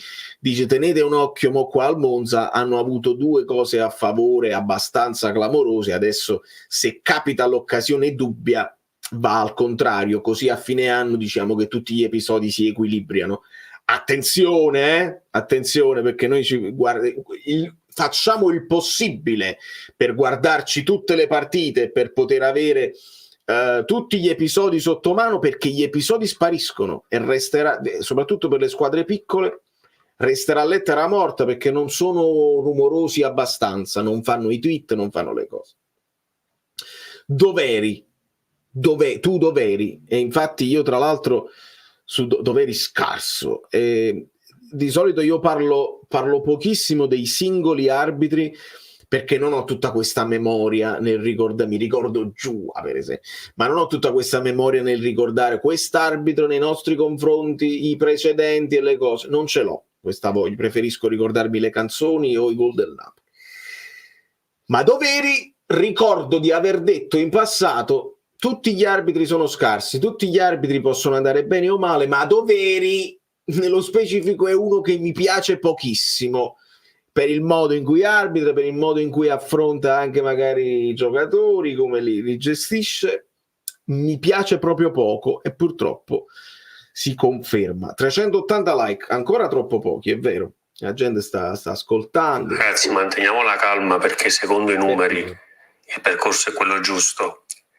Gli abbonati sul canale hanno potuto vedere, Valerio già sa perché parlo così, e ci sono numeri che parlano chiaro. Poi per cortesia, Lukaku è vero non si può guardare, a me non mi ha mai entusiasmato, però arrivare a dire che dovevamo detenere Osimhen era impossibile, perché lo stesso Victor voleva andarsene. Quindi di cosa parliamo? Aria frittissima. Fabio Versatile, adesso ti recupero, vediamo se riesco a far vedere questi numeri, perché ce li abbiamo, Peppino ce li ha portati e potrebbe aiutarci anche nell'analisi, quindi ce li facciamo tutti in diretta. AirDrop, send un file, la copia dell'AirDrop, e vediamo se riusciamo a farvi vedere anche qualche numero che magari vi rilassano un pochettino, o vi rilassano oppure no, poi vediamo come Meres a destra un altro giocatore lo continuerà a mettere a sinistra, lo continua a mettere a sinistra. Io sono d'accordo, Meres l'avrei messo al posto di Politano. Oggi secondo me era una partita sporca e noi non abbiamo giocato sporco, mentre l'Atalanta sì. La differenza è stata questa. Poi purtroppo bisogna dire il downgrade Lukaku Osimhen si fa sentire. Bravo, l'arbitro di Monza Milan è lo stesso di Napoli Como. Feliciani, io poi non ve l'ho detto, fatto dalla memoria con i nomi degli arbitri non è una cosa che voglio imparare. Sì, hai capito, la spinta a due mani non data a Kvara, poi la spinta a Gatti con una mano è fallo. Male. Il mister Conte ha detto chiaramente che l'Atalanta di oggi è più forte, vero, ma non diventi un alibi. Oggi ho visto oggi di meno il concetto di sporcarsi la maglia. Nello sporcarsi la maglia, di stare un po' più attaccati agli avversari, di mettere un piede, di non rincorrerli solo, di fare un fallo che magari li alzi da terra. Questo secondo me era importante farlo. Le squadre come l'Atalanta sono la criptonite per Conte, ma in Italia solo loro sono così, per cui il risultato che conta poco per la stagione secondo me. Vediamo, Maria, speriamo. Io in passato ho letto di statistiche, non le ho approfondite, vi dico la verità, l'ho detto nel video di presentazione, che Conte molto spesso Gasperini lo ha incartato in passato e quindi non doveva essere così. Però è vero, e questo ve l'ho accennato, che probabilmente Gasperini anche è arrivato col fatto di dire Conte mi conosce bene, prepariamo qualcosa di nuovo. E infatti non ha dato un punto di riferimento a Rachmani come Reteghi, gli ha messo Pasalic a centrocampo tra le linee, Lookman e De Catelare che fanno le ali ma che poi sono anche finalizzatori in mezzo, di difficile lettura. Chi se lo va a prendere Di Lorenzo? Lookman deve accorciare anche Politano, su Lookman si faceva il raddoppio, però poi ti arriva Ruggeri, e la stessa cosa dall'altra parte con De Catelare, se lo va a prendere Buongiorno però deve aiutare anche Olivera. Secondo me è stato proprio lì il mismatch, secondo me è lì che si possono fare i complimenti a Gasperini, ma aggiungiamoci una cosa, Gasperini lo può fare perché lavora con questa squadra da tanti anni e quindi sa anche come rivoltarla, cambiare i connotati, aggiungere delle cose o togliere delle cose. Conte ha meno tempo a sua disposizione, ha meno tempo nel suo bagaglio per aver trovato altre soluzioni. Vi ripeto una cosa che vi ho detto qualche live fa o in qualche video fa. Conte quando ci parla del percorso ci sta parlando di un modo, di un tempo a disposizione che lui in questo momento sta utilizzando per sistemare la difesa, cioè focalizzarsi di più sui punti di forza delle avversarie rispetto ai punti deboli, cosa che invece faceva Spalletti. Spalletti cercava di nascondere i nostri punti deboli, per esempio Mario Rui, e lo utilizzava in un certo modo, e andava a studiare i punti deboli perché sapeva che la squadra si pigliava il pallone, faceva gioco e andava a cercare i punti deboli degli avversari. Conte, per sua scelta o per necessità, perché così lui la vede, deve andare a trovare i punti di forza degli avversari e eliminarli. Quindi stare nella tranquillità che dici io ho individuato i punti di forza e ci metto una pezza. Poi successivamente, e qua se hai meno tempo per prepararlo, probabilmente hai meno possibilità di trovare i loro punti deboli, e i punti deboli dovevano essere il fatto che tu gli devi fare la rumba e devi andare, e Kvara lo fa. Kvara è arrivato a destra, una volta Politano è arrivato a sinistra e poteva essere un punto debole dell'Atalanta, cioè mi rincorro e se si libera un altro posto. Invece in questo momento Conte è più penso concentrato sul fatto di non prenderle, piaccia o meno. Per ora è sempre Conte, per ora lui ha portato i risultati a casa, oggi no. Questi però sono i numeri che ci portava Peppino, e dicevo se guardate i numeri poi non è una roba proprio troppo così. Napoli gol fatti 18, l'Inter ne ha fatti 24, il Milan 17, Atalanta 29. Questi però sono numeri parziali, giusto Peppe? Dammi ovviamente la cosa, ci sono aggiornati ad adesso, perché poi ci sono delle partite che ancora devono essere giocate. 18, 24, 17, Atalanta 29. Però quello che dovete vedere sono gli XG anche. XG Atalanta ne ha fatti 4 in più rispetto a 4, insomma 3 o 4 rispetto a quelli che crea. Il Napoli fa 3 in più o meno 2 o 3 rispetto a quelli che crea. L'Inter ne fa di più rispetto a quelli che crea, il Milan ne fa di meno rispetto a quelli che crea, e questo è un dato importante. La Juventus è praticamente quasi in pareggio, la Lazio ne fa qualcosa di più e la Roma ne fa qualcuno di meno. La Roma c'ha questo attacco in questo momento abulico, quindi il Napoli deve aumentare sicuramente la produzione di gol, perché come XG siamo semplicemente superiori solo alla Roma, quindi dobbiamo creare di più, dobbiamo tirare di più in porta, dobbiamo creare più cose. La differenza, questo che ne state vedendo, la differenza delle cose, poi i gol subiti, là si sorride, perché comunque in questo momento solamente la Juventus ha subito meno di noi, e quindi la differenza è quella là. Alla fine con i punti ci troviamo, la differenza, il differenziale degli expected punti, e questo è importante. Fatemi mettere un attimo la freccetta, questo è importante, aspetta, questo è importantissimo. Dove sta la freccetta? Eccola qua. No, e questo è fondamentale. Allora, freccetta.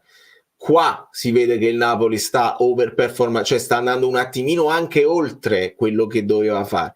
Cioè gli expected punti, il Napoli c'ha quasi 6 punti in più rispetto a quello che poteva avere. L'Inter c'ha qualcosa in più, mentre il Milan, l'Atalanta, la Juventus, la Lazio e la Roma più o meno, il Milan potrebbe avere qualcosina in meno, ma il Napoli vuol dire che sta facendo qualcosa in più rispetto a quello per cui è strutturato e per cui ha lavorato e per come sta giocando. Questo è importante. Questo è importante per non portarci all'esasperazione di Ciologoi. Quindi bravo Peppino. E non è che si è dimenticato della Fiorentina, perché la Fiorentina giustamente la volete inserire nelle sorellastre. Cosa sta facendo la Fiorentina contro il Torino? Perché io ho Colpani, quindi mi interessa. Ha vinto 1-0. Kin, che non ho messo, Kin dovrei averlo in un altro fantacalcio, non l'ho messo. Quindi ha vinto 1-0. Torino in crisi, la cura Paroli. Poi ci sarà Hellas Verona Roma e Inter Venezia. Benissimo. La Tomata ha subito 14 gol. Esatto, ed è lì che loro hanno cominciato male, hanno avuto delle scoppole.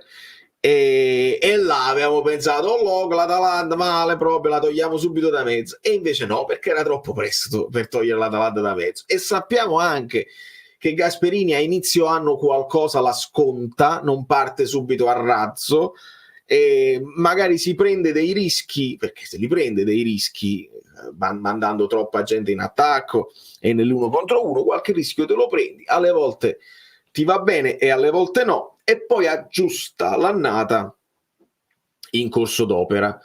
Quindi così riesci a fornire i dati della partita di oggi, duelli aerei, contrasti eccetera eccetera.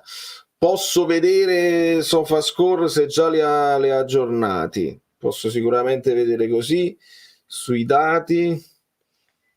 Vediamo, perché secondo me lì nei duelli statistics 50 e 50 di possesso palla, quindi c'è grande equilibrio di possesso palla. L'Atalanta più expected goal, il Napoli 0,77, l'Atalanta 1,30. Totale tiri siamo uguali, 13 il Napoli e 12 l'Atalanta, ma l'Atalanta fa 3 salvataggi e Meret no. I corner, i falli, ecco, il Napoli ha fatto solo 10 falli, l'Atalanta ha fatto solo 8 falli.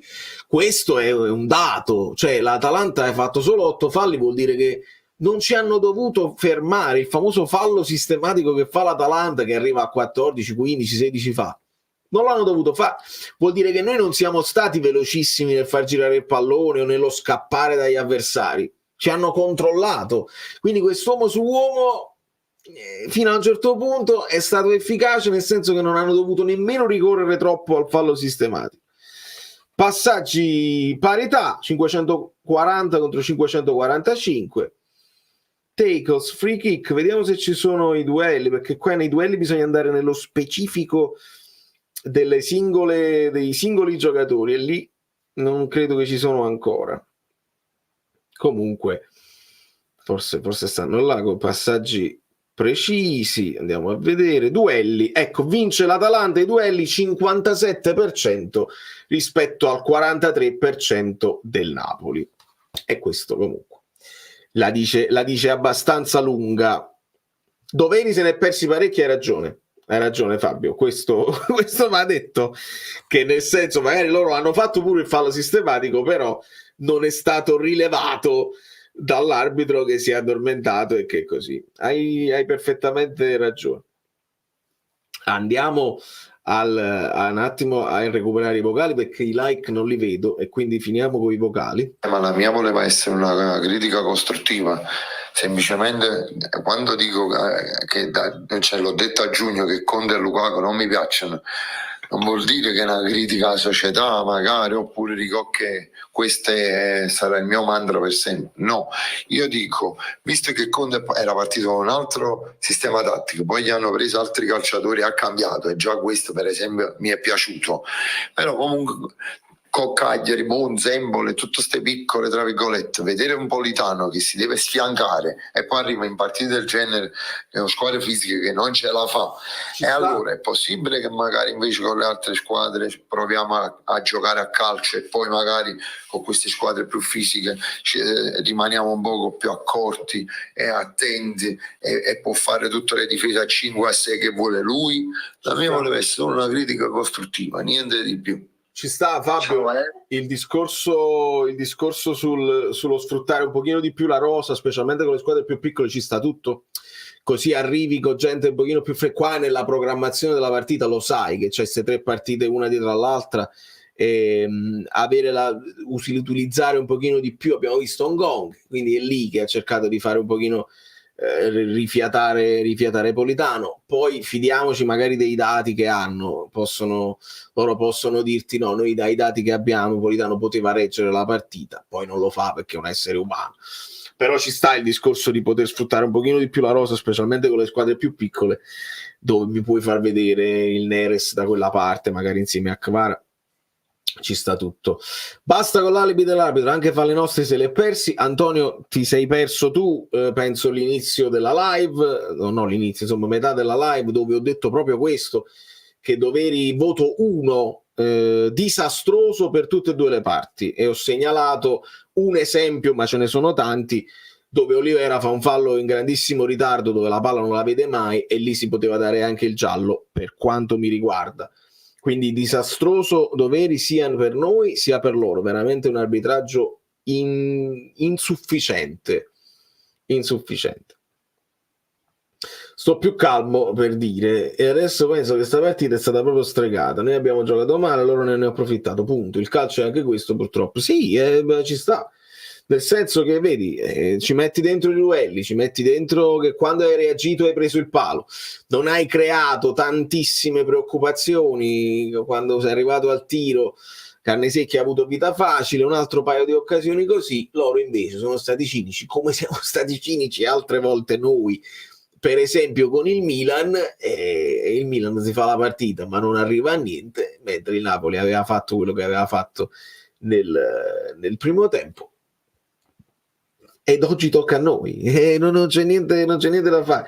Non lo so se sono equiparabili le due partite, perché secondo me il Milan crea un pochino più grattacapi rispetto a quanti ne abbia creati il Napoli all'Atalanta, volendo essere un attimo sincero. Devo finire, ripeto, purtroppo, chiedo scusa, devo finire di vedere il secondo tempo per bene, però nell'analisi ci tengo. Poi è chiaro, ragazzi, sappiate che adesso che arriva la sosta di nuovo facciamo un recap generale dove prendiamo in esame anche le nostre avversarie, ci facciamo un bel recap delle partite del Napoli, così mettiamo bene in chiaro se abbiamo le possibilità di lottare per lo scudetto oppure no, perché io se guardo intorno e non devo fare mente locale più di tanto, so le partite dove l'abbiamo vinte sul rotto della cuffia, dove siamo stati bravi, in difesa, dove siamo stati un po' fortunati, le so, me le ricordo, però le mettiamo in croce, le mettiamo schematicamente scritte, così sappiamo come dobbiamo affrontare anche i gironi di ritorno, e quindi questa è un'altra sosta che ci torna utile. Contemporaneamente possiamo dare un occhio agli avversari, perché anche gli avversari devono essere analizzati con lo stesso rigore per poter poi dire la Roma è fuori dalla lotta, non c'è niente da fare, si possono affannare quanto vogliono loro, ma per i problemi che hanno non si possono riprendere più di tanto, li escludiamo. Potete voi escludere il Milan adesso dalla lotta per la Champions? Per la Champions no, forse per lo scudetto siamo lontani, però per la Champions si possono togliere? Secondo me no, secondo me possono riprendersi, quindi già la differenza tra Milan e Roma va fatta e andrà visto. Oggi, passando al 4-2-3-1 con Simeone, Ngonga e Neres, ho visto un po' di confusione, ma siamo stati in maniera più stabile sulla tre quarti avversaria. Ma Jack che ruolo ha in questo Napoli? E Daniele, è presto detto, Jack è il sottopunta, è la seconda punta, è quello che deve accompagnare la prima punta e si deve mettere lì, un po' come quello che sta facendo McTominay. McTominay fa anche il centrocampista, c'ha tutto un altro tipo di gioco, però è quello che deve stare vicino a Lukaku. Raspadori può fare, in un altro sistema di gioco, può fare il trequartista, uno dei due trequartisti, quando giocavamo nel 3-4-2-1, può fare la punta in un certo modo, Conte lo ha fatto, Spalletti lo ha fatto, però ti perdi alcune caratteristiche della punta che piace a Conte, e quindi è un giocatore che in questo momento non ha una grande collocazione, non l'ha mai avuta una grande collocazione in questo Napoli. Il Napoli che gioca solo 4-3-3, Raspadori fai fatica. Il Napoli che sta cercando una nuova identità la sta cercando non intorno a Raspadori, penso che questo si possa dire, non è che Conte sta dicendo Raspadori e altri 10, no, Conte sta cercando l'identità adatta a questo Napoli a livello di modulo, a livello di giocatori in campo, basandosi sugli 11 più forti. Poi, quando ti vengono meno gli 11 di cui lui si fida di più, aggiungi le pedine, cambi qualcosina, ti viene meno Lobotka, metti Gilmour naturalmente. Se non hai Lukaku e c'hai Simeone oppure Raspadori, giochi in maniera diversa.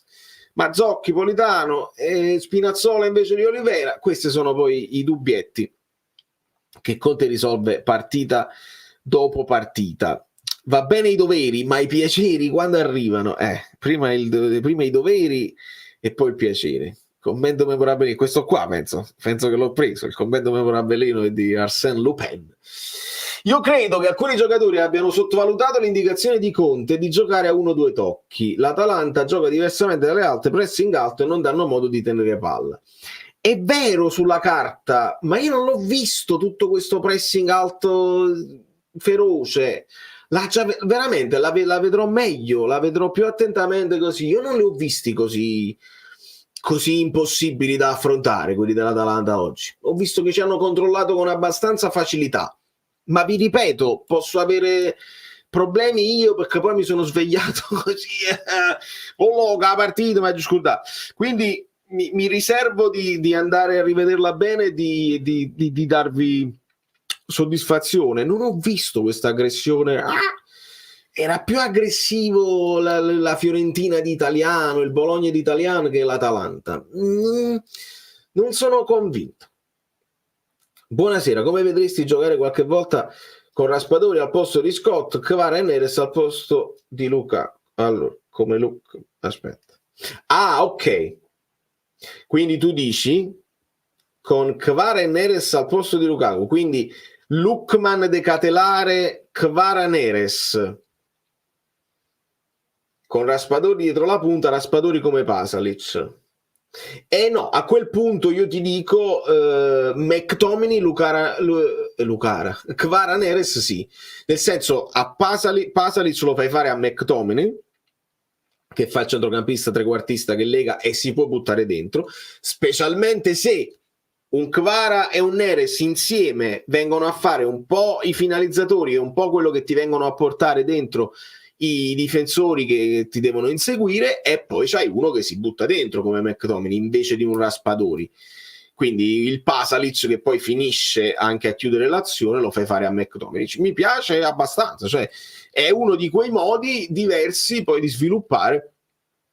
Mi fai vedere Neres così, però devi avere uno Zappacosta, Mazzocchi, Politano. Puoi giocare anche con Politano a fargli fare quella roba lì.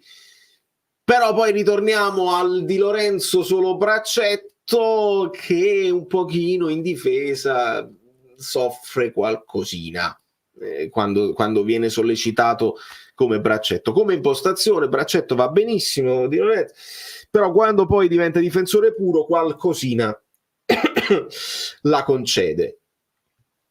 Hanno sfondato dal lato di Politano e Di Lorenzo chiaramente sotto tono. Vero. In Coppa Ngonga a sinistra e Neres a destra hanno fatto faville. Conte dovrebbe riflettere su questa cosa. Vero, Angelo, però era il Palermo. E questo sottolineiamolo, nel senso che hanno fatto faville contro il Palermo e non è l'Atalanta. Si può riflettere sul fatto che questi possono sicuramente dare tanto con questi trequartisti interni così. Napoli sta giocando in maniera leggermente diversa. Questo 2-2-2 che va benissimo, ma essendo il Palermo il 2-2-2 diventa 4-2-2 con i due difensori centrali che possono rimanere isolati, perché il Palermo, e tu lasci i due difensori centrali isolati alzando i terzini a centrocampo, l'Atalanta te lo fa. Sapevo Spalletti qua da qualche parte. Che emozione, ma che emozione. Ecco qua, è questo. L'Atalanta ce lo fa così. Quindi col Palermo sì. Ma Lukaku si riprenderà o devo vedere pure Acerbi che non gli fa toccare palla domenica sera? Mamma mia, un incubo. Poi non so se sarà Acerbi, se ha recuperato Acerbi, se gioca De Frati. Davide, non lo so se c'eri quando ho introdotto il discorso della batteria del cellulare. La batteria di un cellulare vecchio, non sto chiamando Lukaku vecchio, ma Lukaku è un giocatore che superati i 30 anni è un telefono che ha superato un paio d'anni di servizio. Quando tu la batteria del telefono che hai usato per qualche anno lo metti in carica, arrivi al 100%, benissimo, e tu dici il telefono è al 100% della sua carica, ma se vai a vedere lo stato di forma della batteria, la salute della batteria, il telefono ti dice sta all'80%, quindi tu sei arrivato al 100% di carica, ma il massimo che puoi ottenere, cioè il 100%, è comunque 80%. Perché? Perché è usurata, perché il telefono l'hai usato, perché Lukaku è andato oltre così. Quindi nella speranza che Lukaku ci stia facendo vedere il 50% delle sue possibilità e che poi entrando meglio in forma, non sta andando in nazionale per entrare prima in forma, ci sta mettendo un po' di tempo, quindi io voglio sperare che quando arriverà al massimo arriverà almeno ad 80. Ad oggi sembra 50, 40, sembra non resistere l'impatto con gli avversari ed essere decisivo così. A volte lo è, a volte proprio sembra non toccare palle e non strusciarla. Quindi io temo, la mia paura è questa, è che quando Lukaku sarà al 100% delle sue possibilità sarà comunque 80. Questo 80 potrebbe bastare in Serie A, un Lukaku all'80% potrebbe anche bastare. Aspettiamo, perché in questo momento Lukaku mi sembra intorno al 40% delle sue possibilità. Allora, almeno la partita prossima, perché non ce la giochiamo a viso aperto e bel gioco stile Sarri? Non si può fare, amico mio, se ne siamo ancora capaci. Il risultato poi è semplicemente una conseguenza. Perché no? Ti spiego il perché no. Perché non si accende, non è la PlayStation dove io gioco e decido stile possesso palla, metto i giocatori così, me la passo una continuazione, faccio impazzire. No, il gioco di Sarri si studia, si ripete tutta la settimana, si fanno gli allenamenti, si sviluppa, è una filosofia. Devi convincere i giocatori che anche se sbagliano devi continuare a farlo, e se lanci il pallone fuori in allenamento non ti alleni più, punizione, non devi mai lanciare il pallone. È una filosofia, è uno studio, è una ricerca continua. Quindi per fare il bel gioco, lo stile Sarri, devi avere un allenamento a farlo, la voglia di farlo e la convinzione di farlo. Non puoi accendere uno switch e giochi alla Sarri. Tra l'altro, ci aggiungo, nei momenti, in questo periodo nemmeno Sarri gioca più alla Sarri, perché la Lazio di Sarri stava giocando molto di più con la difesa e contropiede, quindi nemmeno il Sarri stesso gioca più alla Sarri. Nello specifico, il Napoli, che sono 4 mesi che lavora con Conte, dove di Sarri non c'è nulla, di quel Sarri lì non c'è nulla, c'è il possesso ossessivo, il tornare sempre indietro, il cercare di far stancare gli avversari, sfiancarli con la noia anche del possesso esasperato, proprio non fa parte di Conte. Conte vuole la palla verticale, vuole che andiamo subito all'attacco, dopo che ci siamo difesi, e quindi ti lascia il pallone volentieri, e abbiamo studiato e stiamo lavorando per fare tutto questo. Non si può accendere uno switch e giocare così, a maggior ragione quando poi vai a affrontare un Inter che invece ha un suo gioco codificato da 3 anni e passa, e quindi tu non è che vai là e fai gli esperimenti, prendi 50 gol, faremo un nuovo record negativo dove finisce 50-1, perché poi un gol lo fai, ma non si può proprio fare. Potenza apparente 100, potenza reale 60. Cosfi, non so il Cosfi, se qualche Cosfi, no, non lo so che cosa significa. Ciao Valerio, quello che mi piace di Doveri è che almeno arbitra lui, non si fa condizionare neanche dalla Saravana sia nel bene che nel male. Oggi ha permesso un gioco più fisico adatto a loro. E ti piace, stufate. A me, al di là della filosofia dell'arbitro, che ci può stare, tu sai che ci sono degli arbitri che lasciano correre un po' di più, se lo fai sempre, tu ti metti l'anima in pace. Ci sta, chi deve essere predisposto anche a studiare gli arbitri, come gli arbitri si studiano i giocatori, perché lo sappiamo che gli arbitri studiano i giocatori, quelli che simulano, che cadono spesso, quelli che sono più fallosi, quelli che provocano. Gli arbitri studiano i giocatori, le squadre devono studiare gli arbitri. Se tu sai che un arbitro è più permissivo, lo sai e ti prepari a giocare in un certo modo. Ti prepari a giocare, dice qua lo scontro io non cado perché lui non mi chiamerà il fallo, vado allo scontro anche io, accetto il duello. Poi a domanda di Claudia, andiamo più ai duelli o teniamo più il pallone e cerchiamo di farli girare a vuoto? Quindi anche qui serve uno studio, che ti piaccia o meno, che non si fa condizionare. A me non interessa l'arbitro tutto d'un pezzo che non si fa condizionare. Io voglio un arbitro che vede le cose che succedono in campo, e Doveri non le ha viste. Se poi la VAR lo vede e non lo chiama, è un problema della VAR. Se la VAR lo chiama e lui non si fa condizionare, dice no, ho visto io, male Doveri, perché a me non mi interessa che sia inflessibile sulle sue decisioni, a me interessa che le prenda bene e che quindi non faccia il protagonista. Quindi sotto questo punto di vista non mi... E poi è chiaro, come dici tu, che hai ragione, se lui permette il gioco più fisico stai dando un vantaggio all'Atalanta, e non c'è dubbio. Allora non molliamo, e chi molla Serpico? E chi molla assolutamente. Zappacosta tocca il pallone volontariamente da terra con la mano, esatto, l'ho visto questo poi nel post reaction postuma, però io qua sono stato redarguito da un arbitro che mi ha detto il fallo di mano volontario non è automaticamente cartellino giallo. Per me non c'è dubbio, ma se da regolamento non c'è, quindi è a discrezione dell'arbitro se vuoi ammonire o no. Là non possiamo dire, possiamo prendercelo con l'arbitro, perché dice se è discrezione tua lo puoi fare o no. Per me, quando tu da terra non c'era fallo e ti prendi il pallone e ci fermi una ripartenza, per me quello è gioco scorretto, assolutamente, è volontario, ci stai bloccando, non è un fallo, ma comunque è un fallo sistematico tattico, quindi quello è un fallo tattico, cioè al di là del fatto che sia fallo di mano o sia un calcio, è un fallo tattico che tu mi togli la palla dalla disponibilità mentre io me ne sto andando perché tu sei caduto e non c'era fallo, quindi è giallo al di là del fatto che da regolamento lo può essere o no. Non c'è proprio dubbio. No, ti sei lo so, ma non ti devi scusare. Il momento calcistico che mi fa sproloquare, no, ma ci sta e noi ci dobbiamo confrontare. Se io ti posso togliere un dubbio, ti posso aggiungere uno spunto, io sto qua per questo, assolutamente. Abbiamo preso un'asfaltata, c'è poco da dire. A livello proprio di risultato, senza dubbio, è pesante e speriamo che non abbiano ripercussioni anche sulla testa dei giocatori. Per quanto riguarda la partita, secondo me, è un avversario più forte, tu dovevi fare molto di più per impensierirlo, non sei riuscito a farlo, non penso che non lo volessero fare, ci hanno provato.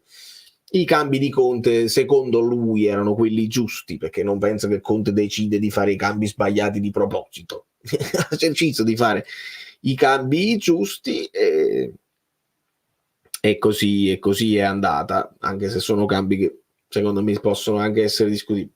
Quello di Zappacosta sì, ammonizione in quanto esatto, più che il fatto che la mano sia necessaria, proprio fallo tattico, sono d'accordo. Francesco Perrò. Oggi ovviamente sconfitta anche abbastanza pesante, perché 3-0, però contro un'Atalanta forte, bisogna dirlo. Si è vista la differenza fra i 4 mesi di lavoro di Conte e mi pare 8 anni di Gasperini. 8-9 anni. La fatica che non so come si dica in bergamasco, ma quello che ha fatto Gasperini negli anni. È come un Atalanta che queste vittorie ce le ha, perché vince 3-0 in casa del Liverpool, vince 3-0 contro il Leverkusen, che non aveva mai perso una partita fino a quel momento, quindi diciamo che la partita con l'Inter sarà fondamentale a questo punto, sarà fondamentale per reagire, come quella della Samp, per mandare un messaggio come a dire noi siamo forti. E poi una domanda a Guido proprio inerente alla partita con l'Inter, perché comunque è vero che dobbiamo lavorare eccetera, però magari sai, io mi ricordo il primo anno di Spalletti, dove comunque sai potevi approfittare di determinate situazioni, perché l'Inter che comincia a perdere, il Milan e tutto quanto. Con l'Inter, se dovessimo pensare a un ipotetico scudetto, dobbiamo vincere per forza. La domanda. Ricevete qualche riconoscenza in particolare per far presente al mondo del web non solo che avevate detto che 5-6 anni fa una determinata cosa? Beati voi che vi accontentate per così poco. Non ho capito niente, Peppi. Aspetta. Ricevete qualche riconoscenza in particolare per far presente al mondo del web non solo che avevate detto che 5-6 anni fa una determinata cosa? Beati voi che vi accontentate per così. Peppi, non ho già capito, spiegamelo per iscritto, perché non ho capito. E la domanda, il vincere sull'Inter per forza, se poi dobbiamo andare allo scudetto, sicuramente. Come non ho mandato il link? No, Guido, stai sognando, sta qua il link. Se non gli è arrivato, ma stava qua. Non gli era arrivato il link. Stava sopra, vabbè. Arriva il dottore. L'Atalanta può lottare per lo scudetto.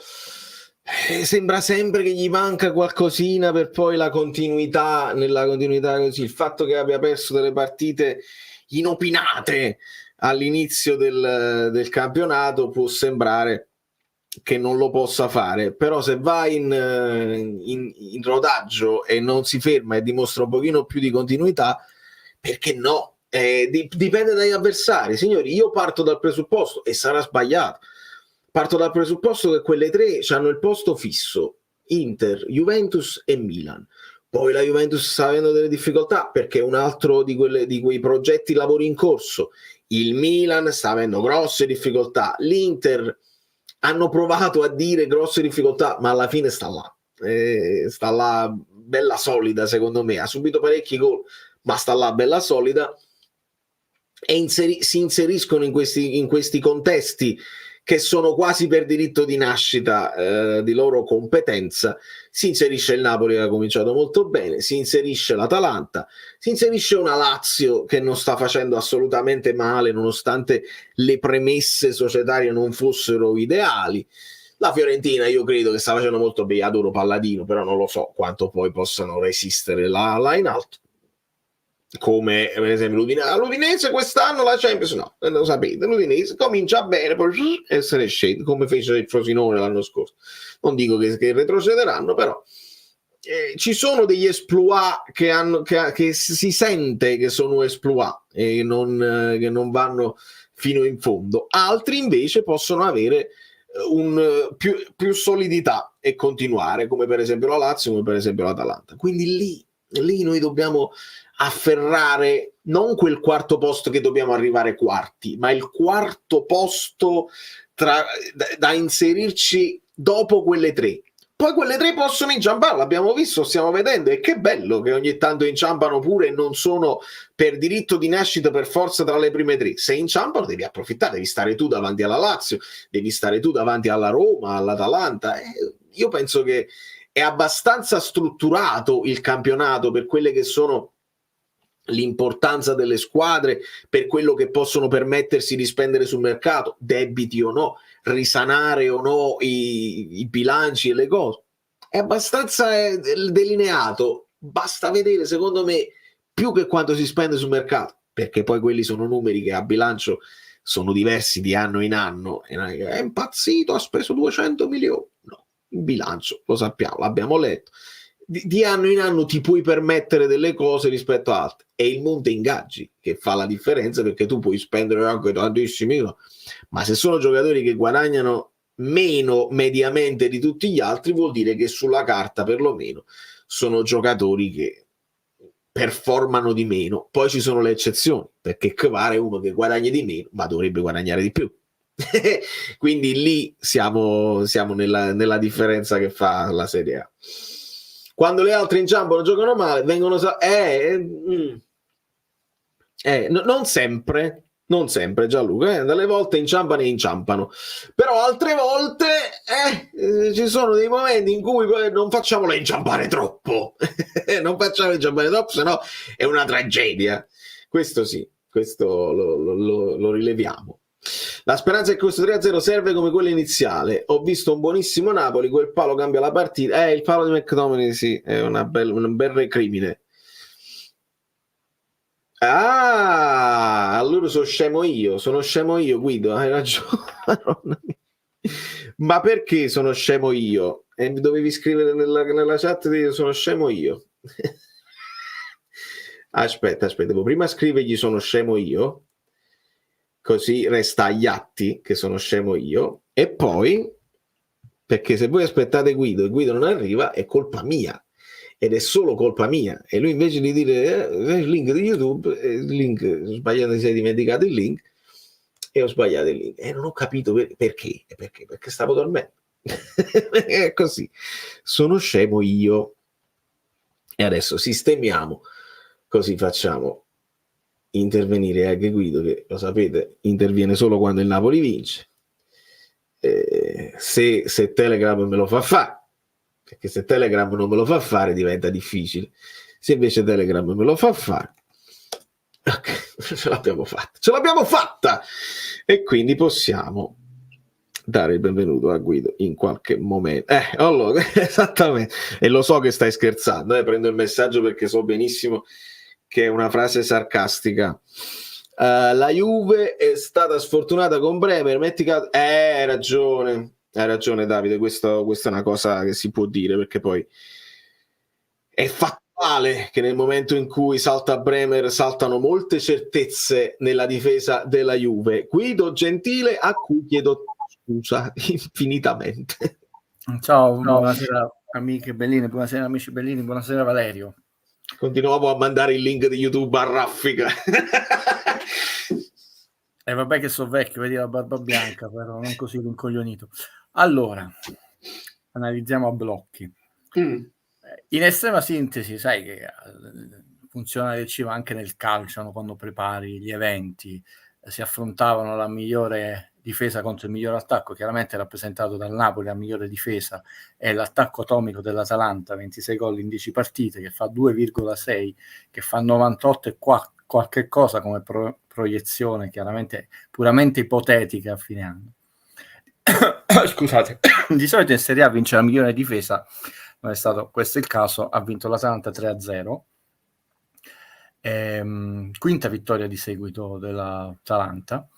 Si ferma Conte, quindi non si riesce a battere questo muro delle 6 vittorie consecutive in casa nella storia del Napoli. Fermo a 5, si ferma anche a 5 il filotto del Napoli. Prima sconfitta stagionale al San Paolo Maradona. Evitiamo, insomma, non ci interessa la scaramanzia, si è perso con la maglietta, lo lasciamo al gossip, anche perché molte cose da dirvi, ho preparato una marea di immagini, mi sono scocciato di aspettare, se no sembra che uno fa solo discorsi un po' generici, e sai che a me non piace. Secondo me la forbice rispetto allo scorso anno si è addirittura allargata.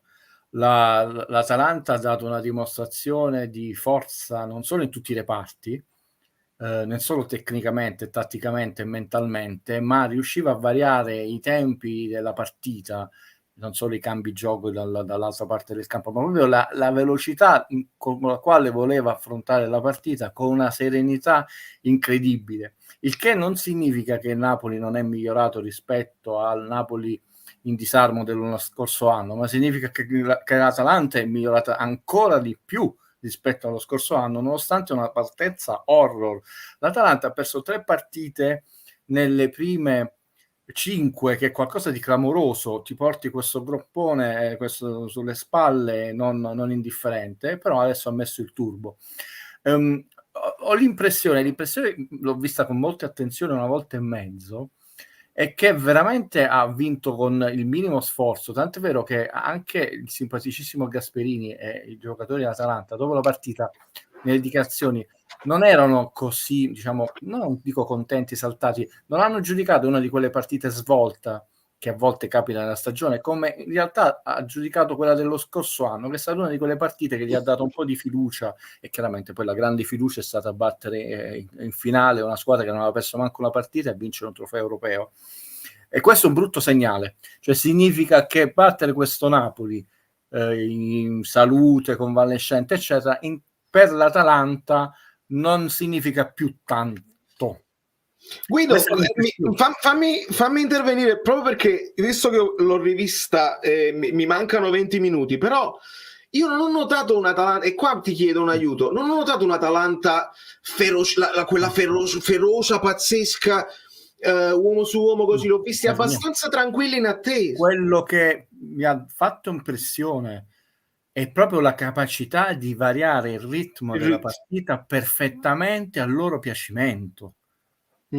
Accelerare, addormentare, cambiare leggermente disposizione, cioè, sono stati totalmente in controllo della partita, a parte un arbitraggio pessimo, mamma mia. E questo è un tema importante che non ha influito minimamente sul risultato della partita. L'Atalanta ha vinto meritatamente, in questo momento è nettamente, in questo momento storico calcistico, è nettamente superiore al Napoli, e non potrebbe essere diversamente. È la 9ª stagione di Gasperini contro un allenatore che è appena arrivato, 9ª stagione, mai successo negli ultimi anni in Italia che un allenatore rimanga così a lungo su una panchina. No, stagione, è veramente tanto, quindi c'è nulla di grave, non stiamo criticando, cioè è la nuda realtà. Quindi nonostante un arbitraggio pessimo perché secondo me c'è stato un metodo di giudizio totalmente disomogeneo su alcune valutazioni stupide, di fallettini che non fischiavi e appena toccavi loro, eccetera. Però l'Atalanta in netto controllo della partita, e l'impressione in netto controllo in questo momento anche di contestualizzare dal punto di vista del campionato che importanza è vincere con questo Napoli. Non è come andare a vincere a Torino una diretta concorrente. Noi abbiamo detto, io per primo ho detto, il Napoli se dovesse arrivare quinto sarà una stagione bellissima, clamorosa, quarto trionfale. Mi si chiedeva, quello l'ho ascoltato dalla classifica Guido, in questo momento noi siamo perfettamente in linea con la classifica Guido, perché non avevamo perso nemmeno una delle 2 partite, dobbiamo fare 2 vittorie, 2 pareggi e 2 sconfitte negli scontri diretti con le 7-1 se stessa sorella, e quindi una sconfitta adesso l'abbiamo fatta, quindi ci manca una vittoria e un pareggio per lo scudetto. No, non bastano più 2 vittorie, 2 pareggi e 2 sconfitte, 10 vittorie, 2 pareggi e una sconfitta con gli altri 13, perché così arrivi a 80 punti. È lo scudetto più basso negli ultimi anni come quota punti, l'ha vinto il maestro Sarri, ma non possiamo prendere quell'eccezione con 83 punti e 7 sconfitte. Poi 87, 90, 91, 90, solo il Milan 86, però ragioniamo dagli 87 in su.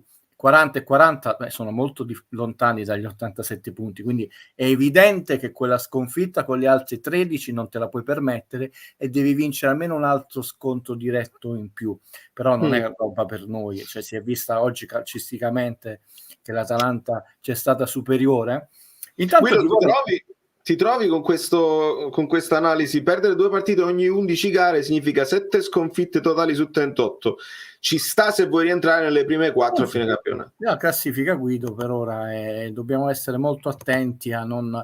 La partita chiave sarà quella dopo l'Inter, perché non devi prendere il contraccolpo psicologico quando non sarai più primo in campionato.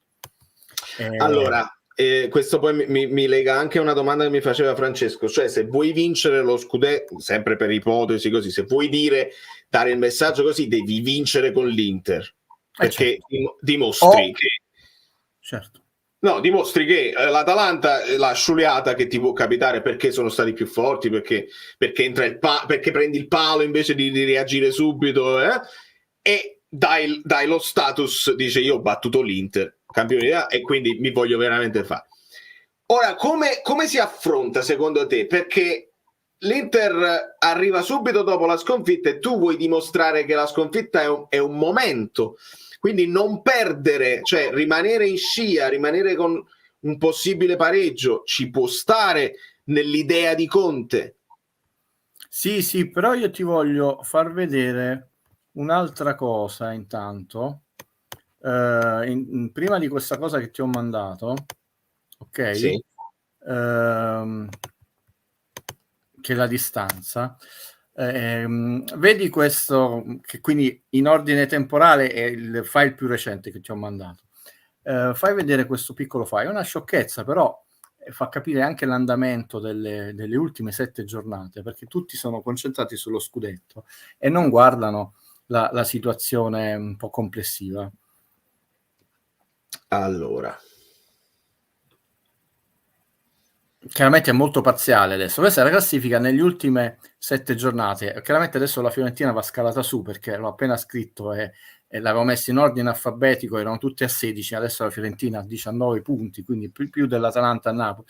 Pensate se il Napoli avesse pareggiato solo una di quelle partite con Lecce, il Como, l'Empoli, no? Perché sono le recentissime. Chiaramente all'Inter manca una partita, anche al Milan, quella col Bologna, anche il Bologna, al Lazio, eccetera.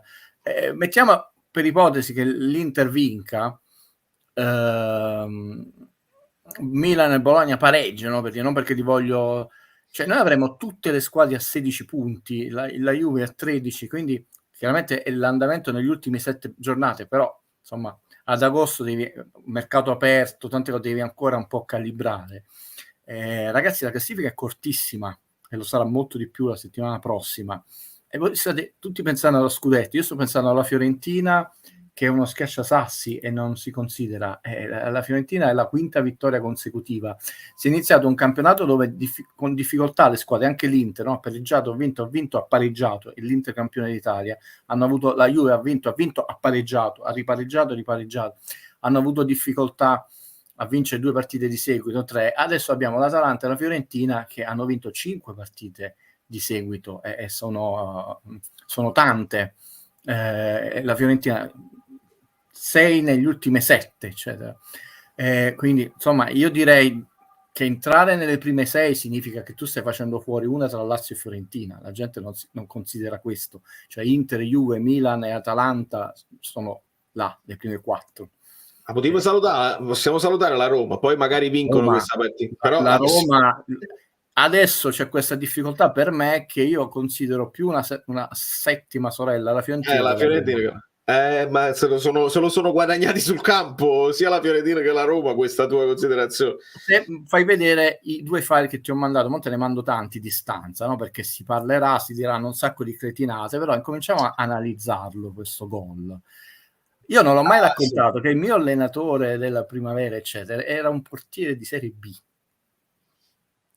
Siccome poi sembra che uno si rivolge contro determinati personaggi che sproloquano, che hanno creato questo stato malsano di analisi del calcio, in particolare attorno a alcune figure, quelle di Meret, io non ho mai voluto dirlo, infierire, eccetera, perché mi tiro fuori, si analizza partita su partita e si analizza l'andamento.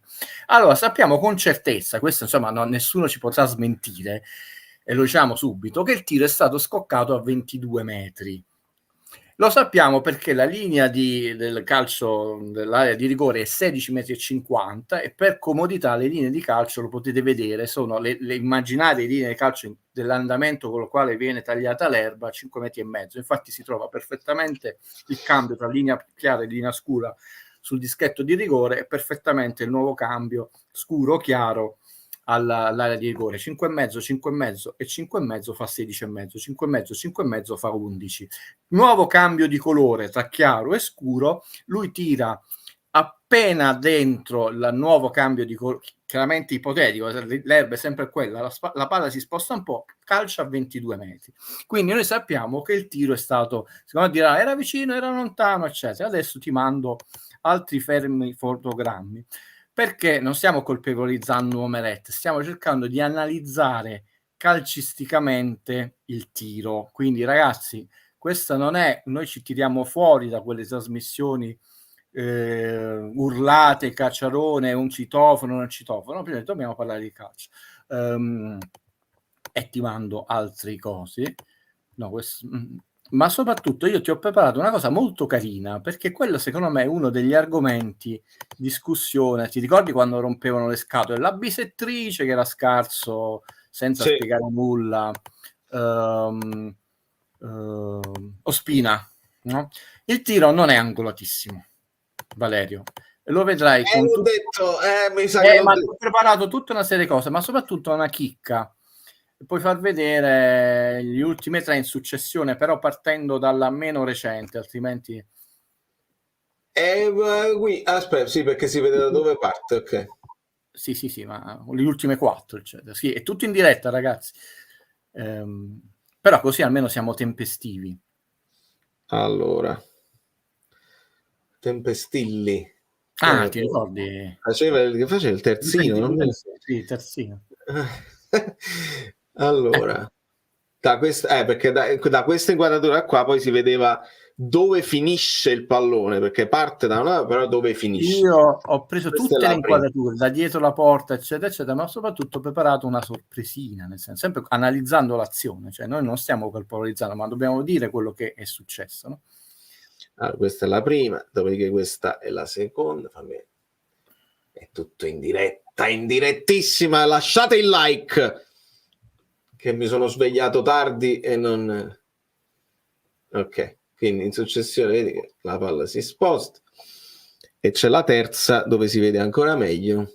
Sì, ne ho preparato 50, però così non avremo i ritmi televisivi, cioè, esatto. Poi mi vado a scegliere, imparo dal maestro Valerio. Eccola qua.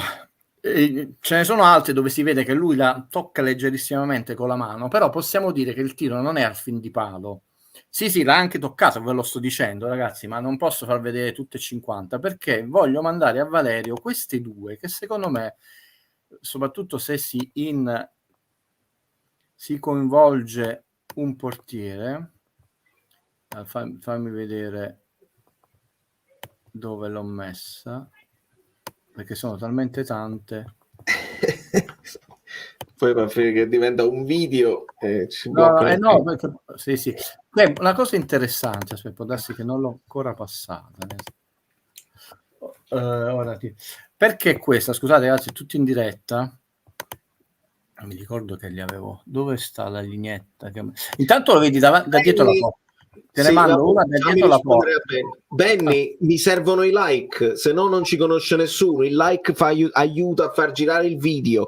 Se il video non gira, poi nessuno ci sente. Conte ripete le cose che io dico in conferenza e non lo sa. E se Conte non lascia il like è gratuito. Se non ti piace, se ti do fastidio, vattene. Io una cosa devo fare, devo chiedere il like e devo chiedere alla gente di iscriversi. Lo faccio io, lo fa Cronache di Spogliatoio, lo fanno gli altre cose così. Se ti dà fastidio, scusa, Guido, ce l'hai? Ok, quindi da dietro no, non la trovo, ma te la rifaccio in diretta, perché la cosa, comunque te ne posso mandare un'altra sempre, dove anche bravo, mettilo e non ti lamentare che ti dà fastidio. Allora, quest'altro screenshot,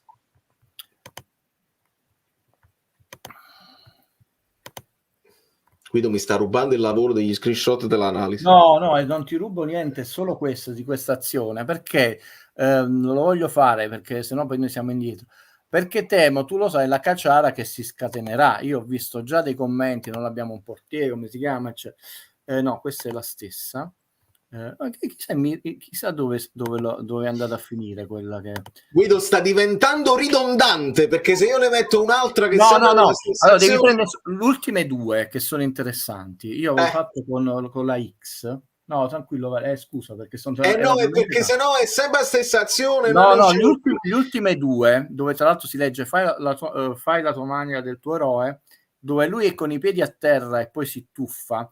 Se tu vedi dove Meret ha i piedi, vedi che c'è anche lì una sorta di cambio di linea dell'erba, no? Io ho fatto la cosa con una X, con una freccia. Quando Meret si tuffa, guarda i suoi piedi, ecco perché ti ho mandato quelle di dietro, non è affatto ridondante, ragazzi, se volete capire il calcio, è questa qua. Ecco, Meret non fa nessun passo, si tuffa quasi da fermo. Non fa un passo, uno slancio e si tuffa. Questo potrebbe essere migliorabile. Infatti lui ha la gamba forte, che in questo caso è la destra, per darsi lo slancio, ma non ha fatto il passo e poi è andato di lato. E lo vedi da queste due immagini fronte alla porta, che infatti i piedi di Meret, poi te le rimanderò per l'analisi tattica, si trovano esattamente nel punto in cui lui parte quando lui sta fermo aspettando il tiro. È migliorabile questa azione? Secondo me sì, nel senso che non è un tiro imparabile, ma non è nemmeno una papera, sono quelle sfumature che ti renderanno più forte come portiere. Così abbiamo detto da dove parte, la visuale, cosa fa Meret, cioè si tuffa, parte la mano, però il tiro sarà forte ma non fortissimo, però non ha fatto il passo e via, e soprattutto non è andato incontro alla palla, ma è andato lateralmente alla palla. E qua ci sono scuole di pensiero, perché ormai essendo il tiro basso e partito, se tu riesci a avere anche una diagonale diversa, anche se di poco, un pochino lo stringi lo specchio. Però questo secondo me l'errore può essere stato che lui non voglio dire è partito da fermo, ma non si è dato lo slancio sufficiente, e dalle immagini di fronte alla porta vedi lì perfettamente, perché la palla entra tra la lettera A e la lettera L e vedete che non è a fin di palo. Basta, così abbiamo esatto. Io avevo la gamba, cioè la spinta delle gambe non l'avevo considerata, avevo considerato semplicemente il fatto che lui ci arriva e il fatto di toccarle, di non riuscirla a spingere di lato o di fronte. Quindi la cosa mia istintiva è che la mano non troppo... No, io guardo un po' di tutto, non solo le mani, le teste, cerco di guardare un po' di tutto, anche le gambe, e lui può darsi che pensava di arrivarci meglio, con più forza. Dice, tanto non è angolatissima, non ho bisogno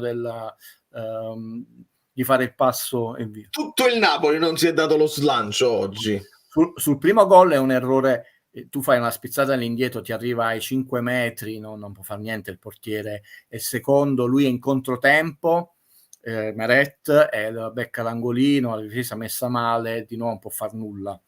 Quindi primo e secondo gol, non stiamo facendo un processo a Meret, ragazzi, stiamo vedendo, perché poi sul primo gol, prima ancora del secondo gol, l'errore di Meret, comunque il Napoli è largo, non ce n'è se devo chiedere una cosa a Meret, gli devo chiedere poi quell'uscita nel secondo tempo, dove quello sì, sul gol che come tempistica là, o sei in ritardo, cioè o vai fino in fondo, ha fatto e poi non ha fatto, è lì quello è un errore che lui c'ha, mannaggia la miseria. I tempi delle uscite, più che le uscite in generale, sono i tempi, le tempistiche il giocatore era nettamente in fuorigioco, quindi non c'è dubbio. Poi il replay è arrivato con un po' di calma ed era nettamente fuorigioco, non era di mezza figura, però lui è rimasto lì, cosa eccetera, ed è proprio dentro l'area piccola. Infatti questo è, diciamo, il primo gol, e vedi il giocatore tira dai 5 metri e mezzo, ragazzi, e tra l'altro in percussione, cioè ti sta arrivando da dietro, deve sbagliare il tiro, è una questione proprio anche tecnica di riflessi corporei, cioè, poi uno non deve pensare che questo qua sia solo non è un là non ha importanza che sia sul primo palo, è troppo vicino e veloce che non lo prendi mai. Vicino. La gente si è abituata a giocare ai videogiochi e non considera che ci sono dei tempi proprio umani, tecnici, che il cervello manda l'impulso, non colpevolizziamo questo ragazzo, a prescindere che comunque stiamo giusto valutando, perché la mia preoccupazione è che si dicano cretinate. Intanto noi vi diciamo il tiro è partito da questa distanza. Io ci tengo molto, no? Che non è né lontanissimo né vicinissimo, nel senso non è che dici ha preso un tiro dai 30 metri, che cavolo, ma nemmeno diciamo dentro l'aria, appena scoccato dall'area di rigore. Sono quelle distanze medie insidiose. Chiusa questa parentesi. Tema Lukaku, per me Conte deve fare un passo indietro ed accettare che Lukaku sta inguaiando un poco tutto l'attacco. Purtroppo se si vuole sempre giocare per salvare la faccia su Lukaku perdiamo tutte. Allora, questo è invece, andiamo su un altro tema, poi la vedrai tutta pure tu con calma. Allora, ho avuto l'impressione, non so se solo per demeriti nostri, per meriti dell'Atalanta, per cose eccetera, che a un certo punto noi, pur non avendo avuto tantissime azioni di attacco, pur non avendo avuto queste azioni tambureggianti, per dirla da Bruno Pizzul, grande Bruno Pizzul, a volte ci siamo incaponiti un po' troppo a voler entrare centralmente, ma proprio veramente centralmente, dove tu dici non c'è lo spazio fisico per che i due difensori che devono fare si devono smaterializzare, scomparire e tu parti. Quindi oltre il fatto di Lukaku, certo Lukaku oggi ha difeso poche palle, molte poche palle. Questo ha creato qualche difficoltà, perché anche se l'Atalanta non è sembrata una squadra di questa pressione continua, però tu non puoi solo difenderti, e quando un po' l'azione riparte e se tu vieni anticipato, ha litigato perché finiva a terra, non gli fischiavano fallo eccetera, la prestazione sempre con serenità possiamo dire che è stata incolore o no? Da tutti i punti di vista, non solo negli appoggi, nell'incisità, perché non ci interessa, vedete mo la cazzimma Conte, gli allenamenti, il vomito, tutta retorica, non c'entra niente, sia nella posizione. Lo stesso Gilmour non ha trovato la mattonella e poche volte è riuscito a fare quei passaggi che tagliano un po' il campo. Sembrava i primi minuti addirittura che era al posto di Anguissà con questa pressione alta, poi è ritornato nella sua posizione ottimale, però non ha trovato la mattonella giusta. Ha detto, l'impressione è che il Napoli, pur sapendo quello che doveva fare, non era sufficiente per battere questa Atalanta, che invece sapeva, tutti i giocatori, l'impressione forte che mi ha fatto l'Atalanta per la qualità del palleggio, quando volevano palleggiare un po' più velocemente, un po' più lentamente. Quindi in questo senso non credi che il Napoli fosse più leggibile dell'Atalanta? Perché sì, è questo ti dicevo. E quindi per ora mi è sembrata una vittoria senza particolarmente sforzo, perché chiaramente in Serie A devi impegnarti a vincere. È andata molto meglio col Milan, che in questo momento ha qualche equivoco tattico. Su Lukaku io non infierisco, io ve lo dicevo quando si parlava di questo possibile arrivo, io detto speriamo di no, non lo gradisco, non è uno di quei giocatori che anche quando è in perfetta forma, diciamo, io esco pazzo. Non è per fatto in perfetta forma, non è che c'ha 37 anni e figaria, però è più grande di Osimhen. Ricordiamoci che lui ha 31 anni, sono 4 e passi in meno di Osimhen. È un acquisto che non mi piace, però Conte lo ha voluto, si fida, c'è un grande rapporto tra loro due. Valerio ha fatto una giusta metafora, e guardate che non è un esempio banale, cioè noi dobbiamo sperare che lui entri in forma e che raggiunga quello stato di forma che comunque non sarà mai più l'efficienza della batteria quando tu hai comprato il computer e il telefono, che nel campionato italiano, ricordiamoci, basta e avanza. Però oggi stai perdendo 2-0, una partita che non devi perdere, hai 5 cambi, qualche minuto, comunque Lukaku non sta andando, alla fine è uscito veramente negli ultimi minuti. È stato bravo in alcune partite, nel senso che ha avuto una buona percentuale in attacco, però ha dato sempre l'impressione di essere macchinoso, no? Solo che col Como e con l'Empoli la sua prestanza, la sua qualità sono sufficienti per essere più incisivo. L'Atalanta è stato annullato. Senti, Renato Milani mi dice: parliamo della conferenza stampa irrispettosa di Conte. Spiegami che cosa chiedo a Renato che cosa si riferisce. Per tutto io non l'ho ascoltata, quindi ci ritornerò. Che cosa intendi per irrispettosa? Era irrispettosa da parte di Conte, nei confronti di Conte? Spiegami, perché mi interessa molto. Sì, sembra abbastanza normale, motion, senza come conferenza stampa. Possiamo dire che al momento Inter e Atalanta sono le due squadre più rodate e strutturate. Guarda caso le ultime due che non hanno cambiato guida tecnica. Ma noi lo sapevamo, cioè, tra l'altro non è né una frase particolarmente intelligente da dire, né una provocazione, cioè, sono cose è il famoso fattuale, cioè nel senso basta guardare la longevità dell'allenatore, perché Fonseca nuovo, Motta nuovo, Conte nuovo. Dobbiamo ringraziare, tra virgolette, non ringraziamo e non prendiamo nulla, chiaramente leggeteci l'ironia, è brutto quando tu devi spiegare ogni cosa. Il potere enorme che ha la Juventus ancora, nonostante è una Juventus 1.0 superata dalla 2.0, quella di Marotta 2.0. Perché comunque, nonostante noi abbiamo i soldi, Sigari eccetera, io non ce la ride, poi alla fine il giocatore dell'Atalanta è andato alla Juventus alle condizioni che diceva la Juventus, e questo un po' è stato destabilizzante. Non sarà stata solo questa ragione che ha perso le prime partite, però ci sono state tante situazioni un po' critiche, un po' rugginose pure per l'Atalanta. Adesso con i giocatori, comunque è un bel acquisto quello. Si è rimessa in carreggiata, è una squadra ben collaudata. Vedremo, che tra l'altro ricordiamo in settimana gioca la Champions, quindi uno dovrebbe, la testa già sta la Champions, cioè noi dobbiamo fare un percorso, e Conte ha detto più volte una frase che è molto logica, cioè non puoi fare i salti di un periodo, del percorso ci sono una serie di tappe, e qua la gente pensa che tu da questa tappa salti 7 passaggi e vai l'ha detto proprio, ha detto poi io spero pure di sbagliarmi, cioè se riusciamo a fare questo salto così, però non succede così. Fabio va più nello specifico sempre per quanto riguarda Lukaku. Dopo 11 partite, se non è entrato ancora in forma, Guido, ci sta il fatto che lui è arrivato a mercato finito praticamente tardissimo, quindi non ha potuto fare tutto il ritiro con il Napoli. Non sta andando in nazionale, è grosso, ci vuole più tempo. No, nel senso nobile, nel senso giocatori piccolini, per la loro ovviamente struttura fisica. Con Seisao per esempio nella Juve subito è entrato anche senza grandi allenamenti, perché è piccino e va subito Michael Jordan è tutt'altro sport, tutt'altro giocatore, però è un caso che io ho studiato con molta attenzione, perché poi mi piace studiare, non dire cretinate, per ragioni extra calcistiche, che poi ormai sono note, anche particolarmente complesse, perché poi si intreccia la vita privata, il padre, le scommesse.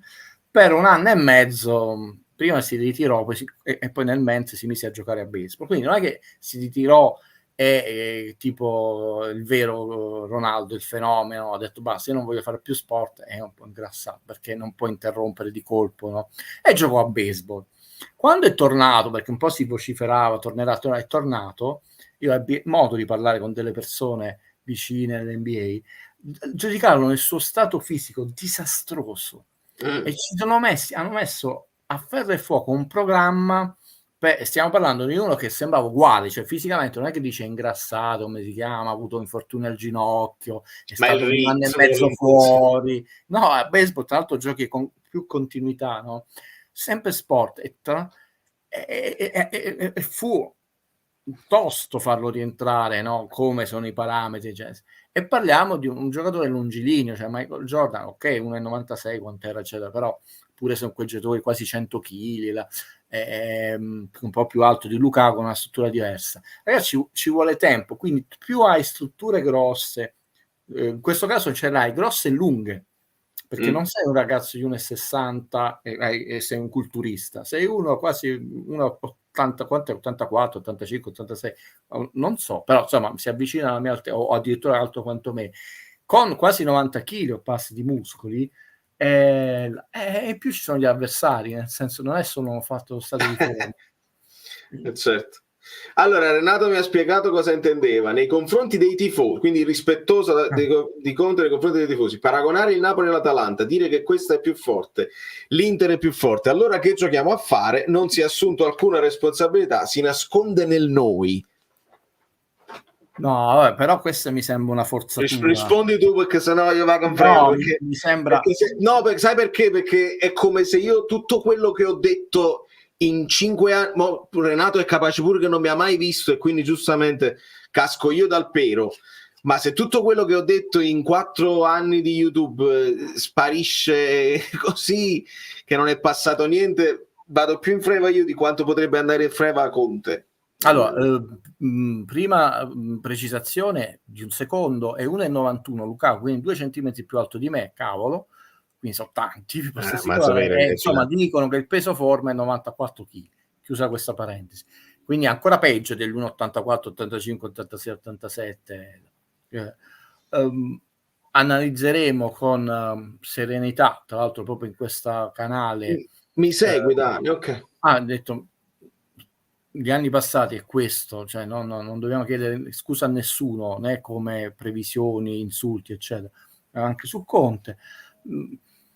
Raga, è un bagno di umiltà che dobbiamo fare, che non è detto che non ti girino le scatole, perché se vogliamo parlare di certe cose siamo arrivati al 3 novembre e non si hanno notizie del centro sportivo, quando questo cretino vi disse tanto raga, stiamo parlando del nulla, chiederà una proroga, ha chiesto la proroga di 3 anni ai Coppola per rimanere lì, non è detto che li sfrutterà tutti e 3, però non mi piace parlare del nulla. L'Atalanta comunque ha battuto le curve, non è lo stadio più bello, più moderno, più architettonicamente più innovativo nel mondo, però comunque ci è voluto tempo, no? Ho detto, quindi in questo momento loro sono avanti calcisticamente e lui ha detto una cosa che può infatti il tifoso amico bellino si è un po' scavolato, che può far girare le scatole, però sono più avanti da tutti i punti di vista.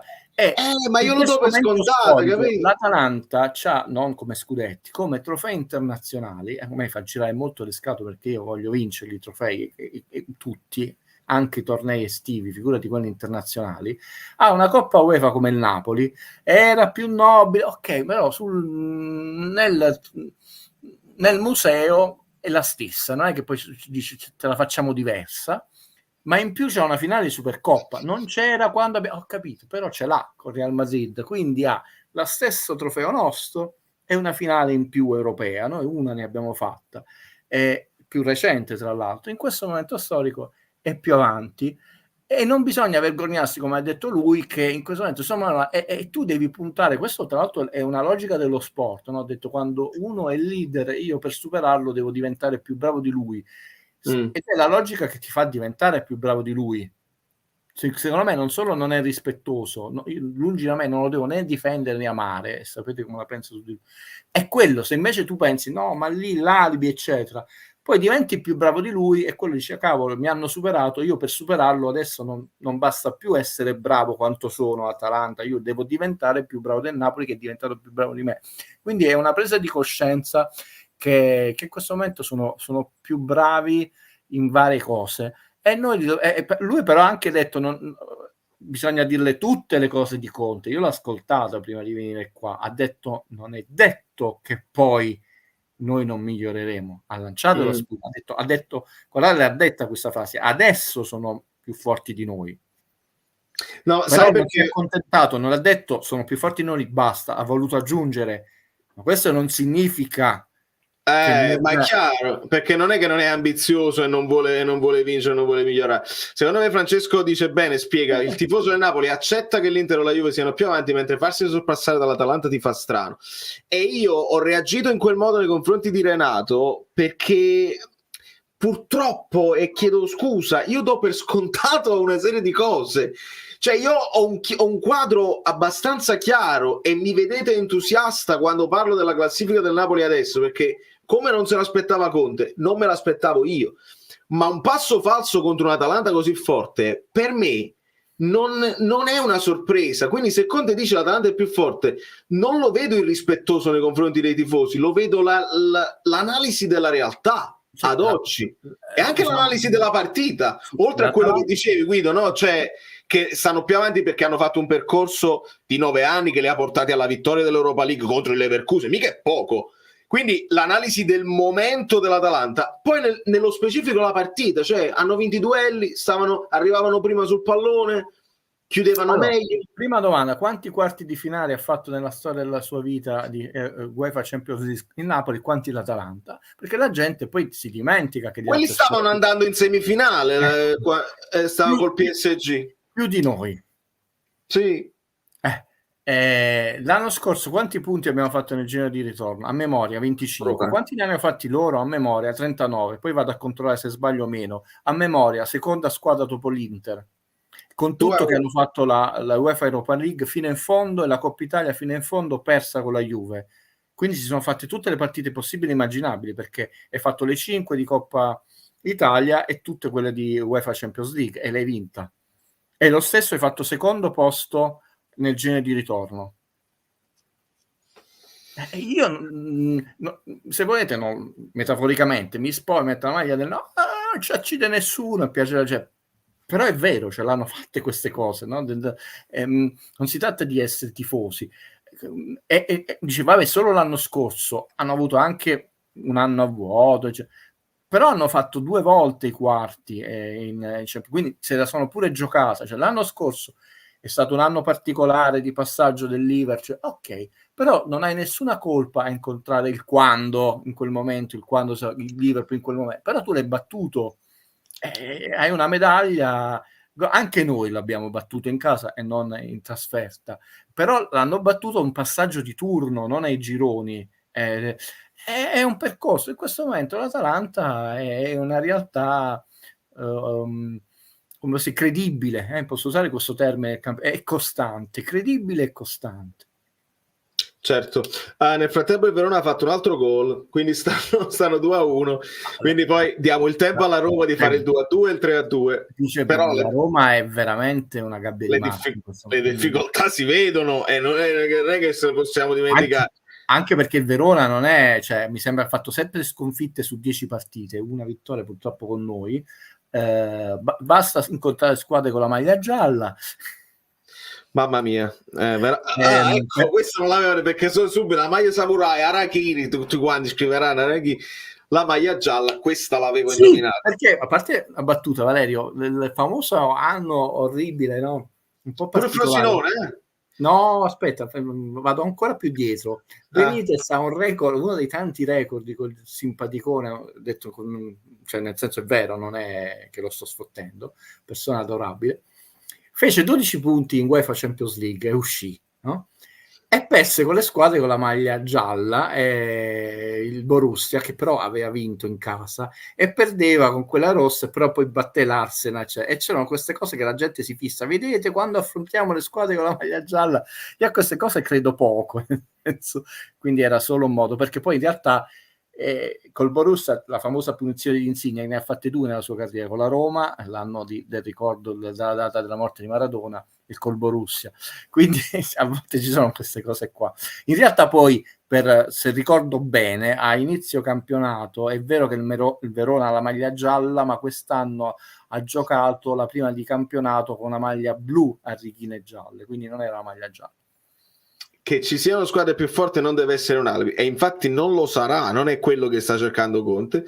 Quando si affrontano dobbiamo essere più attenti, più sporchi, più umili. Lo abbiamo fatto con Juve, Milan e qualche piccola. E poi io voglio farlo bene un paragone tra la partita col Milan e la partita con l'Atalanta, perché secondo me il Milan perdendo, il Milan ha creato qualcosino in più contro di noi rispetto a quanto il Napoli non ha creato contro l'Atalanta. Ragazzi, la settimana scorsa, non so se avete visto la partita, il Real Madrid nello stadio da 1,5 bilioni di euro in casa, tutto esaurito, spettacolo clamoroso, ha perso 0-4 col Barcellona dei ragazzini. Tra l'altro ha perso anche un po' le staffe, il grande Carletto, eccetera. E tra l'altro a Madrid che ha perso la prima in UEFA Champions League quell'anno, non è a punteggio pieno, lo sono poche altre squadre. 0-4 gli è andata pure bene. È vero che sono stati annullati 2 gol, ma erano ampiamente in fuorigioco, perché Mbappé andava sempre in fuorigioco. Allora buttiamo, è scarso, a volte ci sono gli avversari che sono più forti. Noi abbiamo comprato dei giocatori in ritardo, un nuovo allenatore, veniamo da un 10° posto non nobile, perché può essere anche un 10° posto come l'anno di Reia che arriva 8º, no? Dopo nobile. Quello è un nobile, ma è un 10° disastroso. Purtroppo tu ti scontri con una narrazione di settimane che da scudetto fatta anche da giornalisti non napoletani che lo fanno perché devono rendere più epica la vittoria dell'Inter o della Juve, eccetera, altrimenti è scontata. Ma la squadra io oggi non è che ho visto una squadra svogliata o deconcentrata, è entrata anche bene i primi minuti, o ha sottovalutato l'avversario. Forse uno dei momenti più facili per analizzare una partita, una squadra che in questo momento è più forte mentalmente, fisicamente, anche negli scontri puliti di gioco. Non ne vincevamo uno, comunque tu finisci a terra, non te lo fischiano, perché solo McMonagle ha intuito un po' la chiave di lettura della partita, e qualche duello, chiamiamo così, rusticano, non è uscito sconfitto. Ne è uscito sconfitto quasi sempre Lukaku, eppure sono 94, poi sarà di più adesso chili. Non bisogna essere troppo severi, che non significa che va bene. Ci siamo già giocati uno dei 2 bonus delle sconfitte. Se dovessimo, speriamo di non perdere con l'Inter, non hai più i bonus delle sorelle, e quindi tu sai che con gli altri 2 non puoi più perdere. Però in questo momento ci sta. Considerate che la famosa classifica Guido, che voi non considerate, invece va considerata, è molto ambiziosa, cioè non va data per scontata. Io ogni volta ve l'ho detto, non è facile. Quante squadre poi vedremo raggiungeranno 40 punti al girone di ritorno? Poi le conteremo. Diciamo che quest'anno è una cosa eccezionale, 3. Speriamo di essere in queste 3, ma non saranno, secondo me, 3, saranno 2. Poi 2. Infatti, che cosa posso mandare a Valerio? Un'altra cosettina simpatica. Nel frattempo rispondo ad Andrea: brutta notizia la sconfitta alla Roma per il Napoli. Aspettiamo, perché nel frattempo sta perdendo. In questo modo arriverà un nuovo allenatore e ci sarà una nuova gestione proprio contro il Napoli.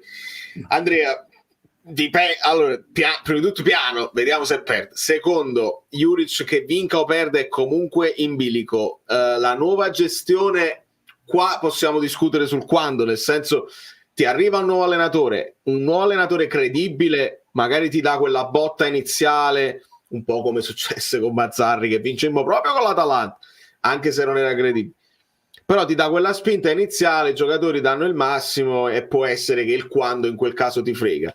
Vale, vedi questo schemino che forse può aiutare le amiche Bellini e gli amici Bellini. È uno schemino banale, chiaramente alla 10ª, perché non possiamo fare all'11ª, mancano ancora troppe partite, diventa con troppi buchi, anche se sarebbe stato interessante farlo all'11ª con solo il Bologna-Milan da recuperare. Allora, ricordate che non è il paragone Napoli con Napoli, ma con il primo posto, quindi perché altrimenti dice no, Guido il Napoli. Le 2 classifiche dei 2 anni, sì.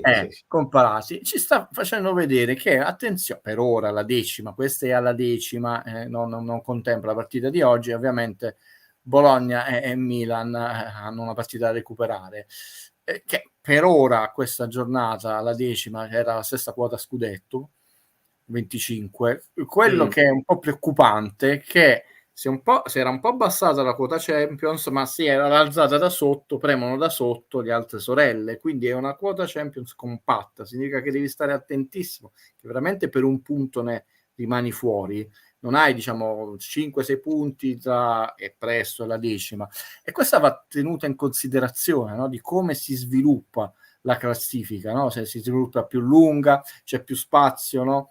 Quello non era solo l'anno che il Napoli stava vincendo per distacco, c'erano dei distacchi abbastanza netti tra alcune squadre. Ecco, in questo caso, pensate alla giornata di oggi, che il Napoli perde, vincono l'Atalanta, la Fiorentina, eccetera, la compattezza può essere sicuramente molto interessante dal punto di vista dello spettacolo, dell'incertezza, però rende che veramente non puoi permetterti il lusso di andare fuori da quella famosa classifica Guido, quindi con gli altri 13 e non puoi sgarrare, perché un pareggio, una sconfitta in più fuori dalla classifica Guido significa poter uscire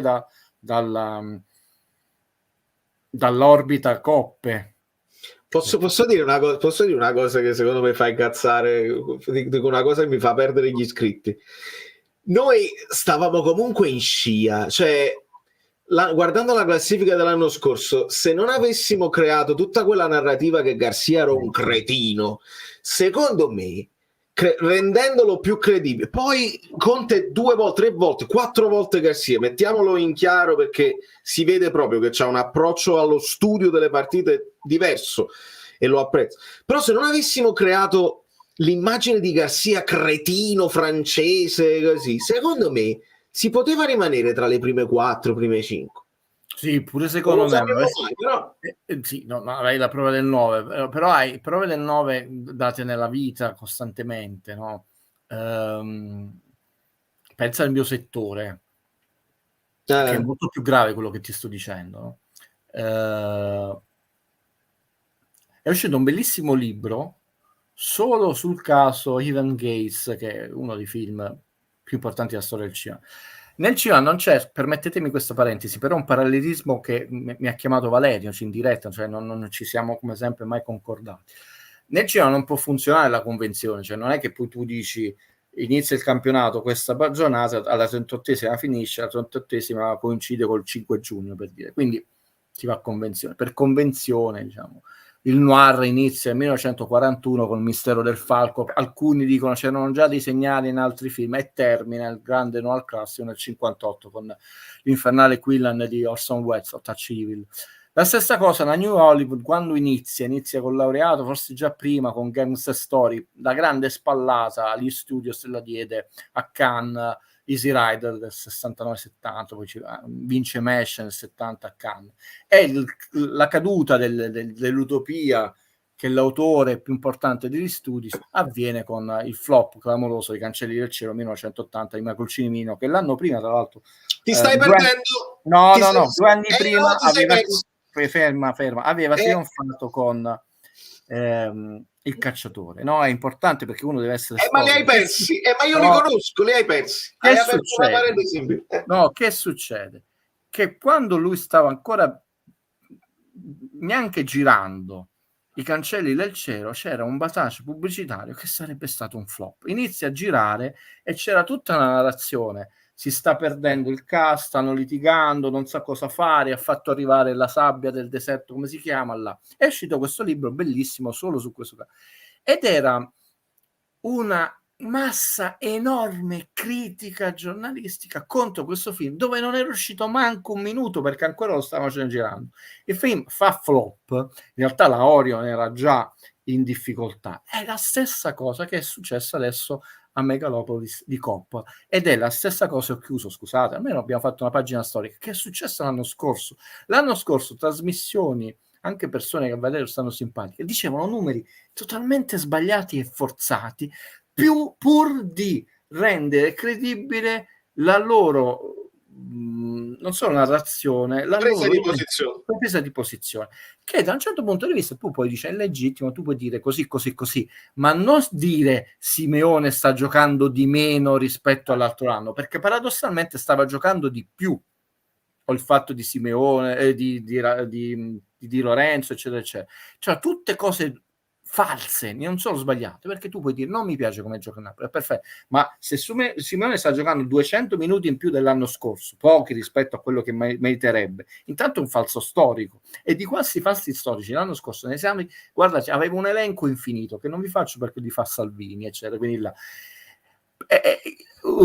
Quando Garcia arriva in conferenza stampa e dice certe cose, anche lì viene criminalizzato. Tu non sai quello che gli è successo prima. Io so chi sono gli amici, cosa sono i nemici, ma per arrivare a dire quello qualcosa è successo, e d'altronde poi Camille face.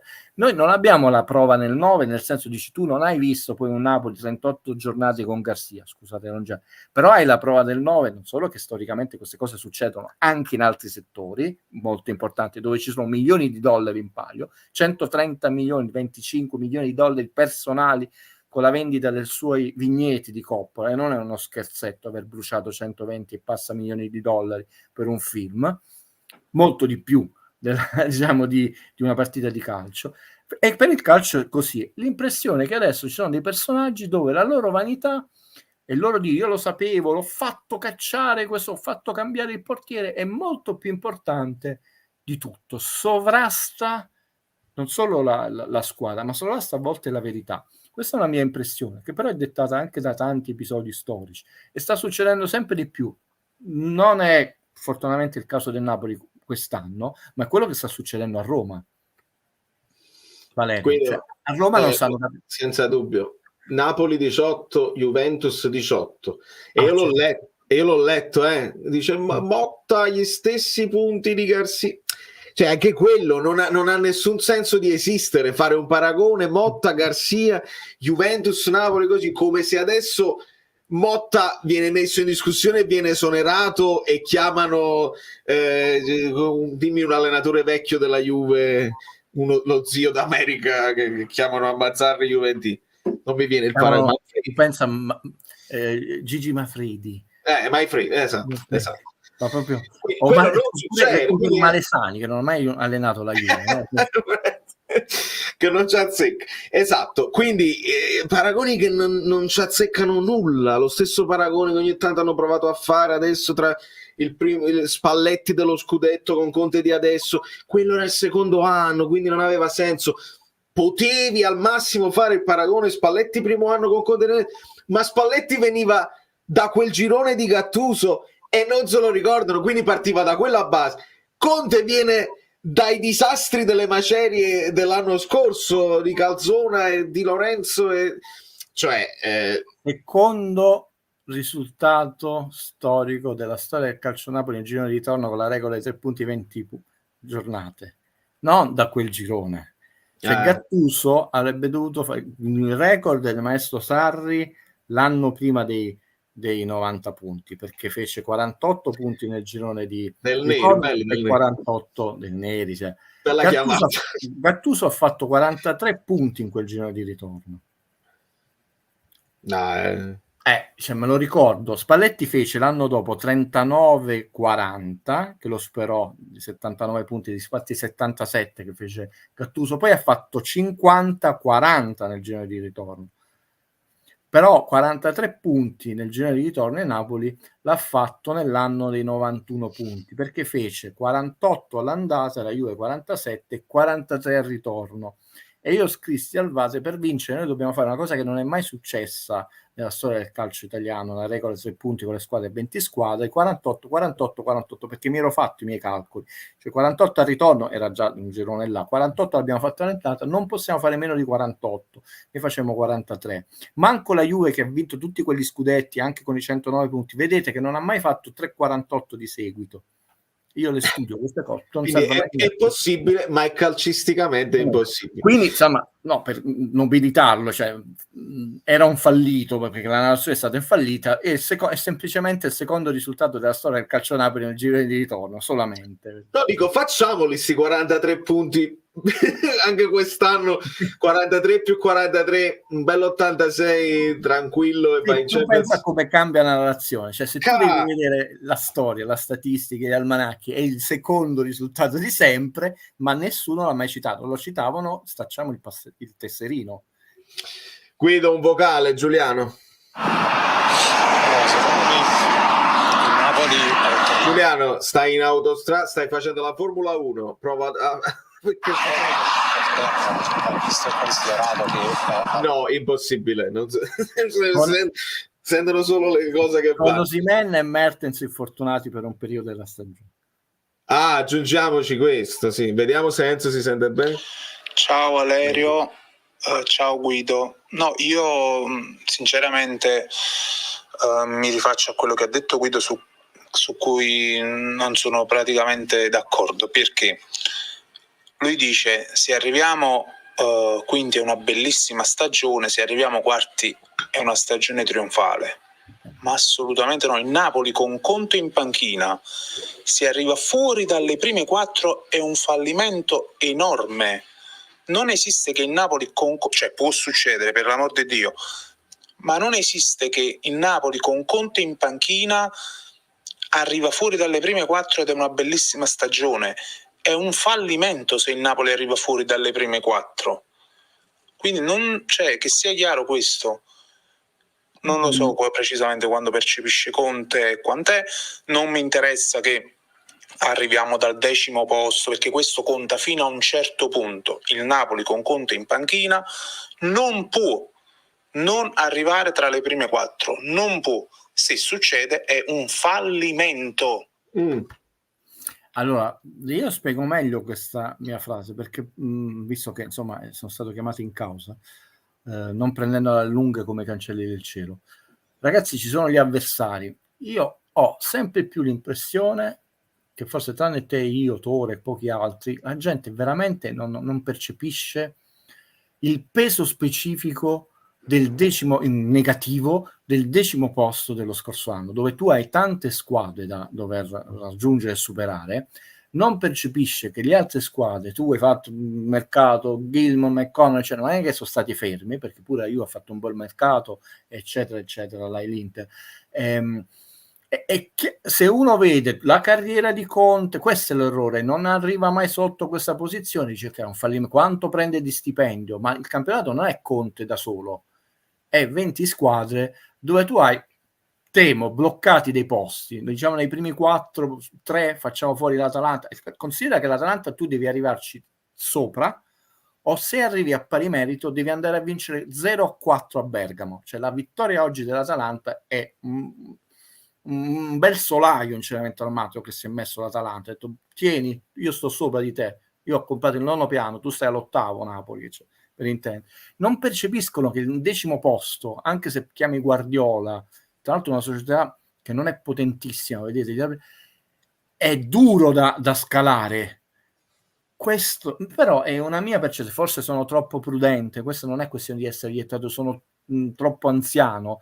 E quindi già uno che prende dal 10° al 5° ha detto cavolo, mi hai recuperato un sacco di posizioni, è chiaro che rimani fuori dalla Champions League ed è pesante per 2 anni di seguito, però tu non parti dalla 7ª posizione, cioè dalla 7ª al 4° è già tanta roba. Ragazzi, 4 posizioni, Inter, Milan, Juve, facciamo fuori il Milan, Inter, Juve, Atalanta, vediamo cosa facciamo con la Lazio e con la Fiorentina, perché quelle sono le partite chiave, perché la gente pensa di poter competere con l'Inter, cioè sulle 38 giornate io credo che l'Inter uscirà sulle 38 giornate, poi può darsi che l'Inter è stanca, demotivato, quello che vuoi, poco concentrato e vinci 1-0 come hai vinto col Milan, però sulle 38 giornate io penso che poi il valore dell'Inter esca fuori, non vince lo scudetto, lo toppa, lo vince un'altra strisciata, però nelle prime 4 ci arriva, cioè la Fiorentina è in progressione.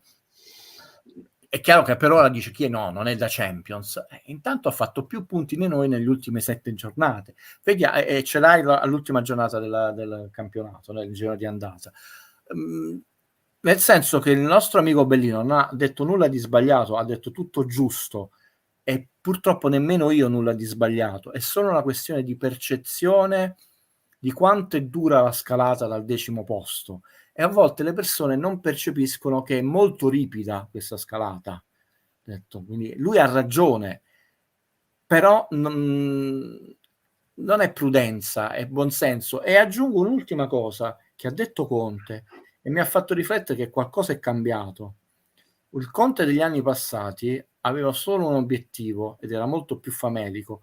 Gli hanno fatto notare delle cose sul Tottenham e lui ha cambiato la percezione della situazione della carriera. Ha detto in alcuni contesti il massimo è diverso da quello che percepisce le persone. E quindi io lo in Champions dove non arrivavano, il mio massimo è stato quello perché è un massimo più basso di livello. Cioè, ed è molto diverso, quindi bisogna poi Conte sta dicendo ripetutamente l'obiettivo, almeno quest'anno lui l'ha detto, perché noi aspettiamo la famosa conferenza, cosa che De Laurentiis avrebbe dovuto dire gli obiettivi della scorsa stagione. Ha detto entrare in Europa possibilmente dalla porta principale, entrare in Europa è possibile, l'ha ripetuto quante volte Valerio?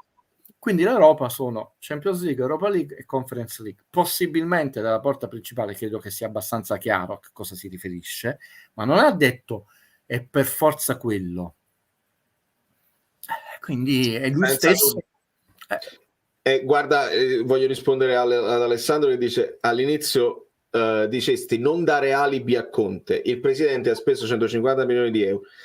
Nel discorso di spendere 150 milioni di euro, Conte l'alibi ce l'ha comunque, perché il mercato lo hai finito tardi, molto tardi. Gli ultimi 3 acquisti sono arrivati sul rotto della cuffia e quindi tu ti potevi anche aspettare un inizio più zoppicante, cosa che per fortuna non è avvenuto. E inoltre ti posso dire, se tu punti allo scudetto, è chiaro che ti serve uno meglio di Mazzocchi, uno meglio di Juan Jesus, uno meglio di Rafa Marin, uno meglio di Spinazzola, anche uno meglio di Olivera, secondo me. Ti serve uno che possa meglio di Folorus, che possa sostituire Anghissà, e un altro che possa sostituire McDonald, se vuoi vincere lo scudetto. Il fatto di vincere lo scudetto di solito presuppone che stai anche nelle coppe, ma visto che non ci sei, tu puoi pensare di fare a meno di alcune pedine sperando che ti vada bene, ma il punto è un altro. Il punto è che non gli hanno chiesto lo scudetto subito, perché non sono pazzi.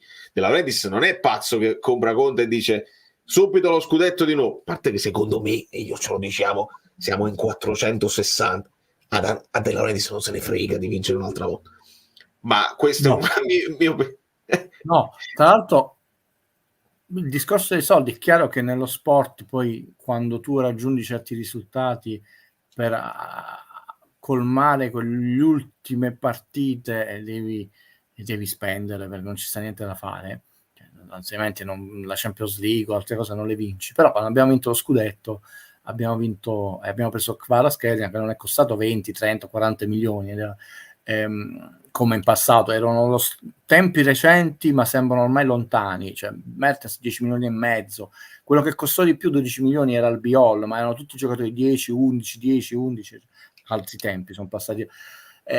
Si è stato obbligato, no, a spendere questi soldi perché c'era una rosa da puntellare e incominciare a rifondare, e non tutto in una sola volta, perché Valerio mi cita Rafa Marin, la narrazione è fortissima. Ancelotti ha detto così, in Spagna dicono che il nuovo talento e non l'hanno visto. 0 minuti leggo dal mio file, no? E Juan Jesus 85, la prima poi non ha più giocato tranne in Coppa Italia, Rafa Marin, e con tutto che c'hai fuori Mario Rui per scelta tecnica o societaria, cioè Mazzocchi gioca un altro ruolo ed è Mazzocchi e non ha avuto una narrazione. Leggo che ha giocato 439 minuti, recuperi compresi, ed è Mazzocchi, no? Lo so che abbiamo speso quella, ma se non spendevi quella cifra non vincevi manco con l'Empoli e Como.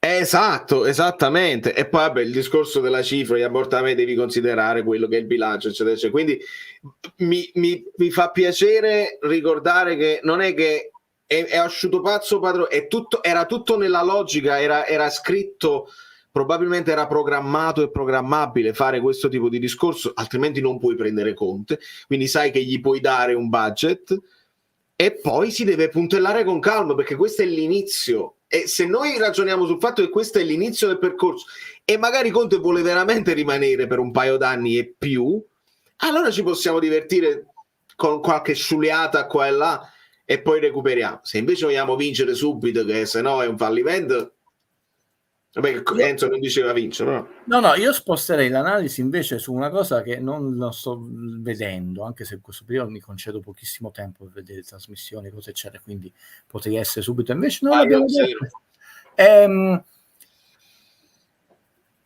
Chiaramente c'è stato, quante settimane ormai si sono, no? Contro, Scudetto, tutto quello che accompagna.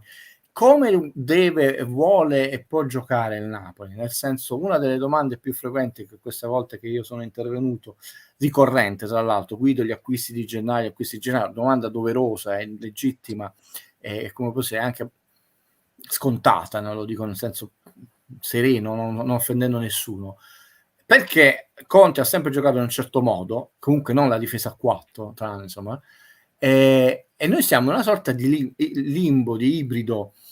Anche qui non possiamo accusare né Conte né Manna, che è arrivato da poco, nessuno, non puoi rifondare tutto in una stagione, ma manco il Real Madrid lo fa, insomma è un potere enorme rispetto a Napoli, perché si tratta di capire in che direzione dobbiamo andare adesso, che si tornerà un po' indietro. Dice, io non avendo le ali forti per fare un 3-5-2, un 3 eccetera eccetera, tutte le cose là, e avrei dovuto sacrificare troppi giocatori, ho fatto un ibrido, un 4-2-3-1, 4-3-2, tutte le cose che possiamo dire, però 4. Ormai Napoli, tranne le prime 2 giornate, dietro sta giocando, anzi 4 che diventa 5, oggi spesso era 5-4-1.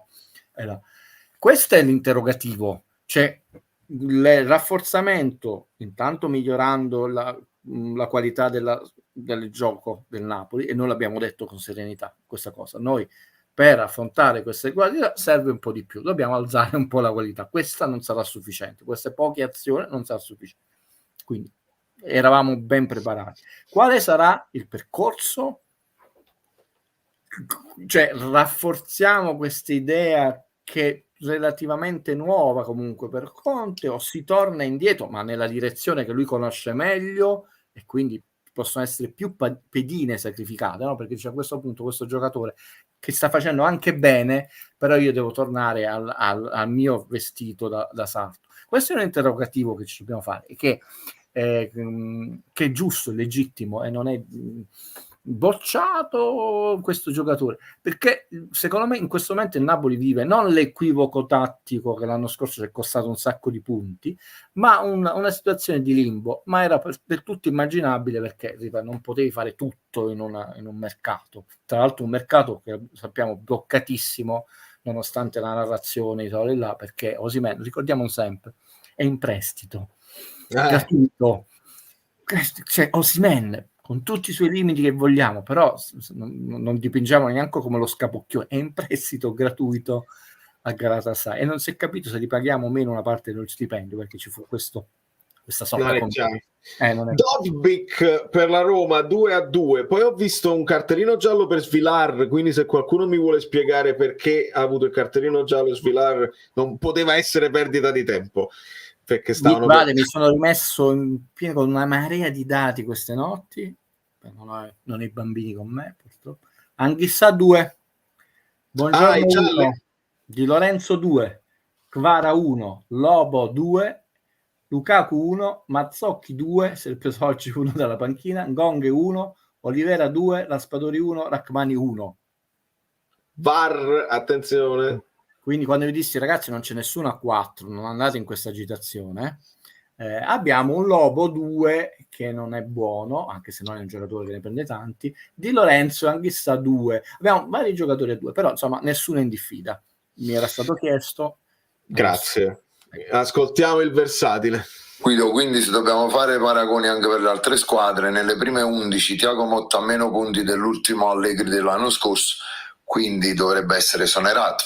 Secondo me qua la gente non ha ben chiaro che le squadre sono 20, le partite sono 38, sono 3-4 quelle più forti in Italia e il resto vanno vinte andata e ritorno, perché ciò che conta in Italia è il quando e la continuità, e credo che per quanto non abbia fatto un gran calcio, Conte fino adesso di continuità ne ha mostrata, e se ogni 9 partite cioè che giochiamo ne perdiamo una sola, io ci metto la firma.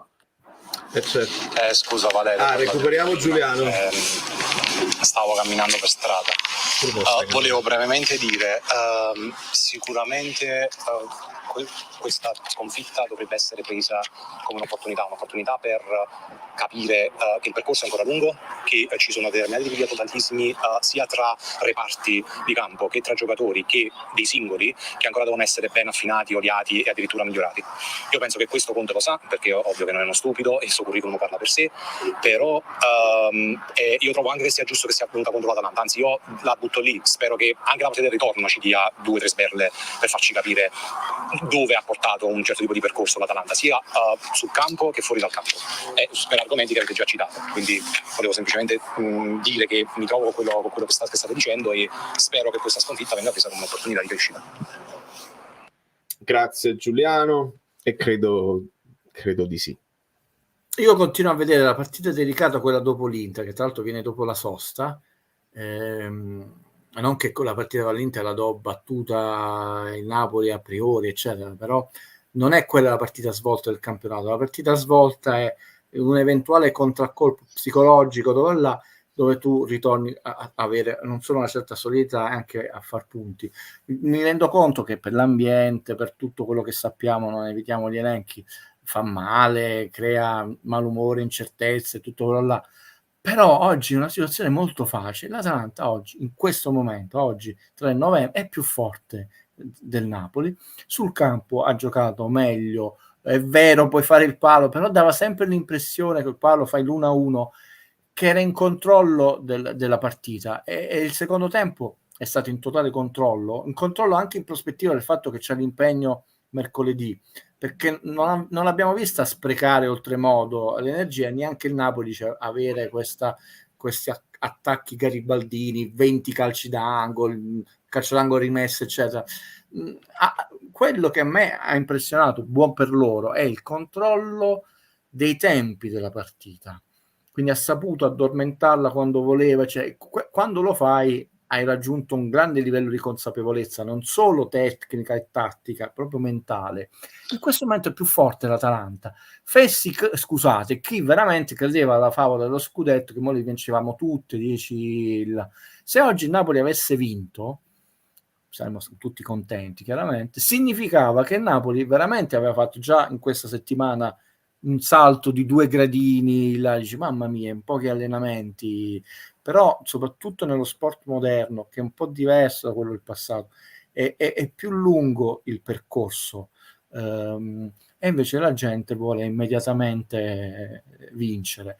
Conte sarà bravo, tutti i meriti che vuoi, eccetera, però poi alla fine li prepara tutto, fisicamente, psicologicamente, però poi alla fine 16 giocatori vanno in campo, se li schieri tutti.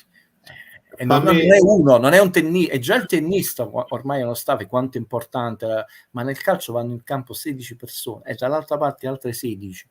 Vi rendete conto le variabili matematiche di quante cose cambiano se una rimessa va in un modo o nell'altro? Cioè, però tutto questo non conta, contano le banalità. Vediamo non solo il risultato, ma la tenuta difensiva della prossima partita a Milano. Già questo, vedi come tu hai reagito, perché puoi perdere, vincere, pareggiare, ma il come lo faremo già ti fa capire se questa settimana hai curato delle cose, perché oggi parte il primo gol e comunque non ci sono neanche questi errori clamorosi, che sarebbero anche meglio, Valerio, perché se tu fai la paperona, quante papere fai in un campionato, un giocatore, un portiere, eccetera. È un po' come i 2 rigori concessi dalla Juve, sono cose che non ti capitano sempre più. Statisticamente in un campionato su 38 partite quanto... E questo è un altro elemento di riflessione, ma è molto semplice. In questo momento sono più forti, ragazzi, appunto, cioè non dobbiamo... vediamo, ricordate, purtroppo abbiamo iniziato il primo ciclo della classifica Guido con una sconfitta e io avevo detto questi 5 punti sono importanti, cerchiamo di farne il più possibili nel questo Guido. Mi sono reso conto che dobbiamo chiudere, perché sennò dicono che facciamo la live più lunga quando perdiamo. Dai. Ma la Roma sempre 2-2, vale? Sì, hanno confermato il gol di Dobvik al VAR. Volevo rispondere ad Alessandro e dicevo: scusate Valerio e Guido, ma state facendo i prudenti con i soldi di RDL. Il 4º posto deve essere l'obiettivo, altrimenti il ridimensionamento è scontato. Fammi aggiungere, Guido parla, ed è bellissimo questa cosa, perché Guido poi passa per quello che così. Ma Guido stava esaltando il Napoli in caso di 5º posto, e lo ha fatto a inizio stagione così, per il salto che fa. Io ho detto il 4º lo voglio per forza, anche perché in questo non stiamo perfettamente allineati. Cioè io il 4º posto lo voglio per forza, anche perché il 5º posto a De Laurentiis non piace. Cioè se il 5º posto non è Champions, perché poi dipenderà dal ranking, da come si sviluppa, l'Europa League non piace a De Laurentiis, ma non piace nemmeno a Conte. Guido, penso di avere ragione. Non è questione di prudenza, Valerio, cioè, mi rendo conto che non sono riuscito a trasferire per mie mancanze linguistiche il mio pensiero e non abbiamo il tempo per riprovarci, però non è questa la cosa, sto facendo il prudente, mi metto solo io perché Valerio vuole il 4º posto, ma pure io voglio il 4º.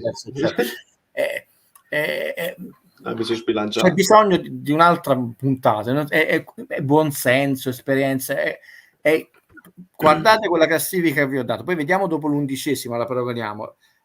ci sono 20 squadre, però diciamo che aspirano a questa Champions 5 fortissimi, lo vogliamo dire, no?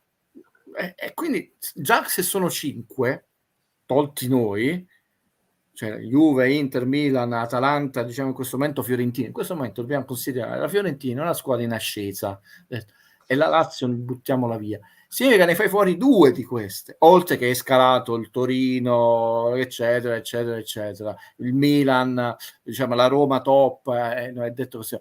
Voi lo date per scontato, questo è il punto. Io non lo do per scontato, questo è, non lo do per lo scontato, dico che è difficile e che è una grossa scalata.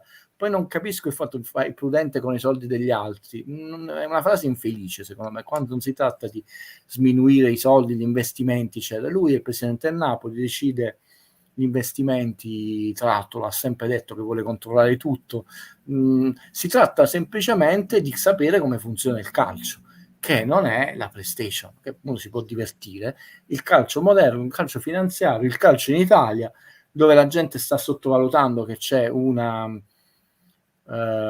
partita aperta molto interessante, chiamiamolo così, tra Gravina, portato da una parte di presidenti, e non c'è De Laurentiis, e non Gravina, dove mi sembra che ci siano solo De Laurentiis e Lotito, ma non conta niente, ci sono tante cartelle aperte. E tutte sono importanti, no?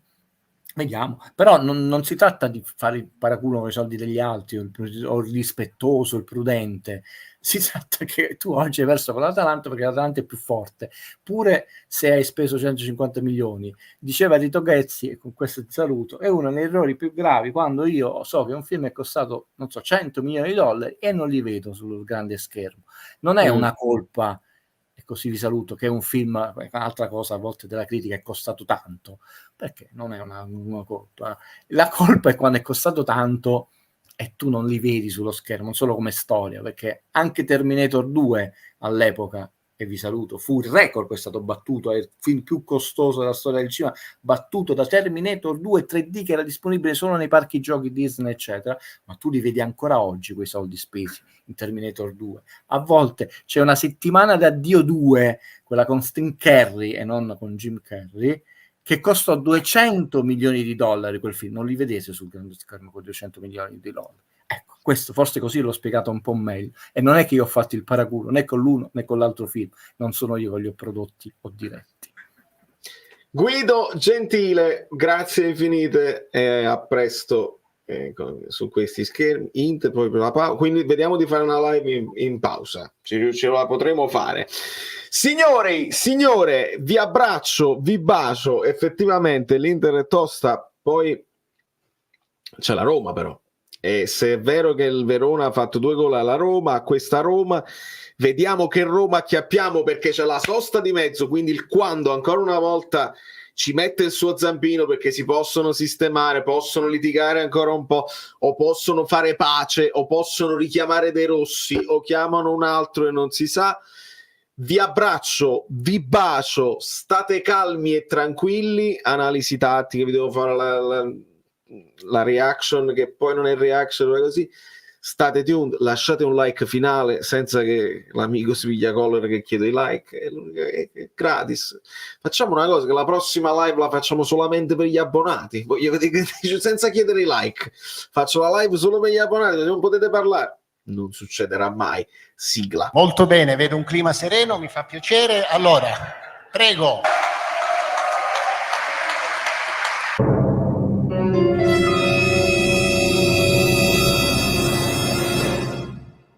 Guido, dov'è? Sei lì. Prego, Guido. Comincia le danze. Vai. Allora, abbiamo finito. Grazie e buona serata a tutti. Andiamo. No, vogliamo... È chiaro Alessandro che pochi caratteri, no, non è che non credo che ci stavi dando del paraculo, e mamma mia 2 settimane mi sento male, no, cerchiamo almeno di vinciamo con lì, mi piacerebbe di più, se dovessi scegliere preferisco vincere,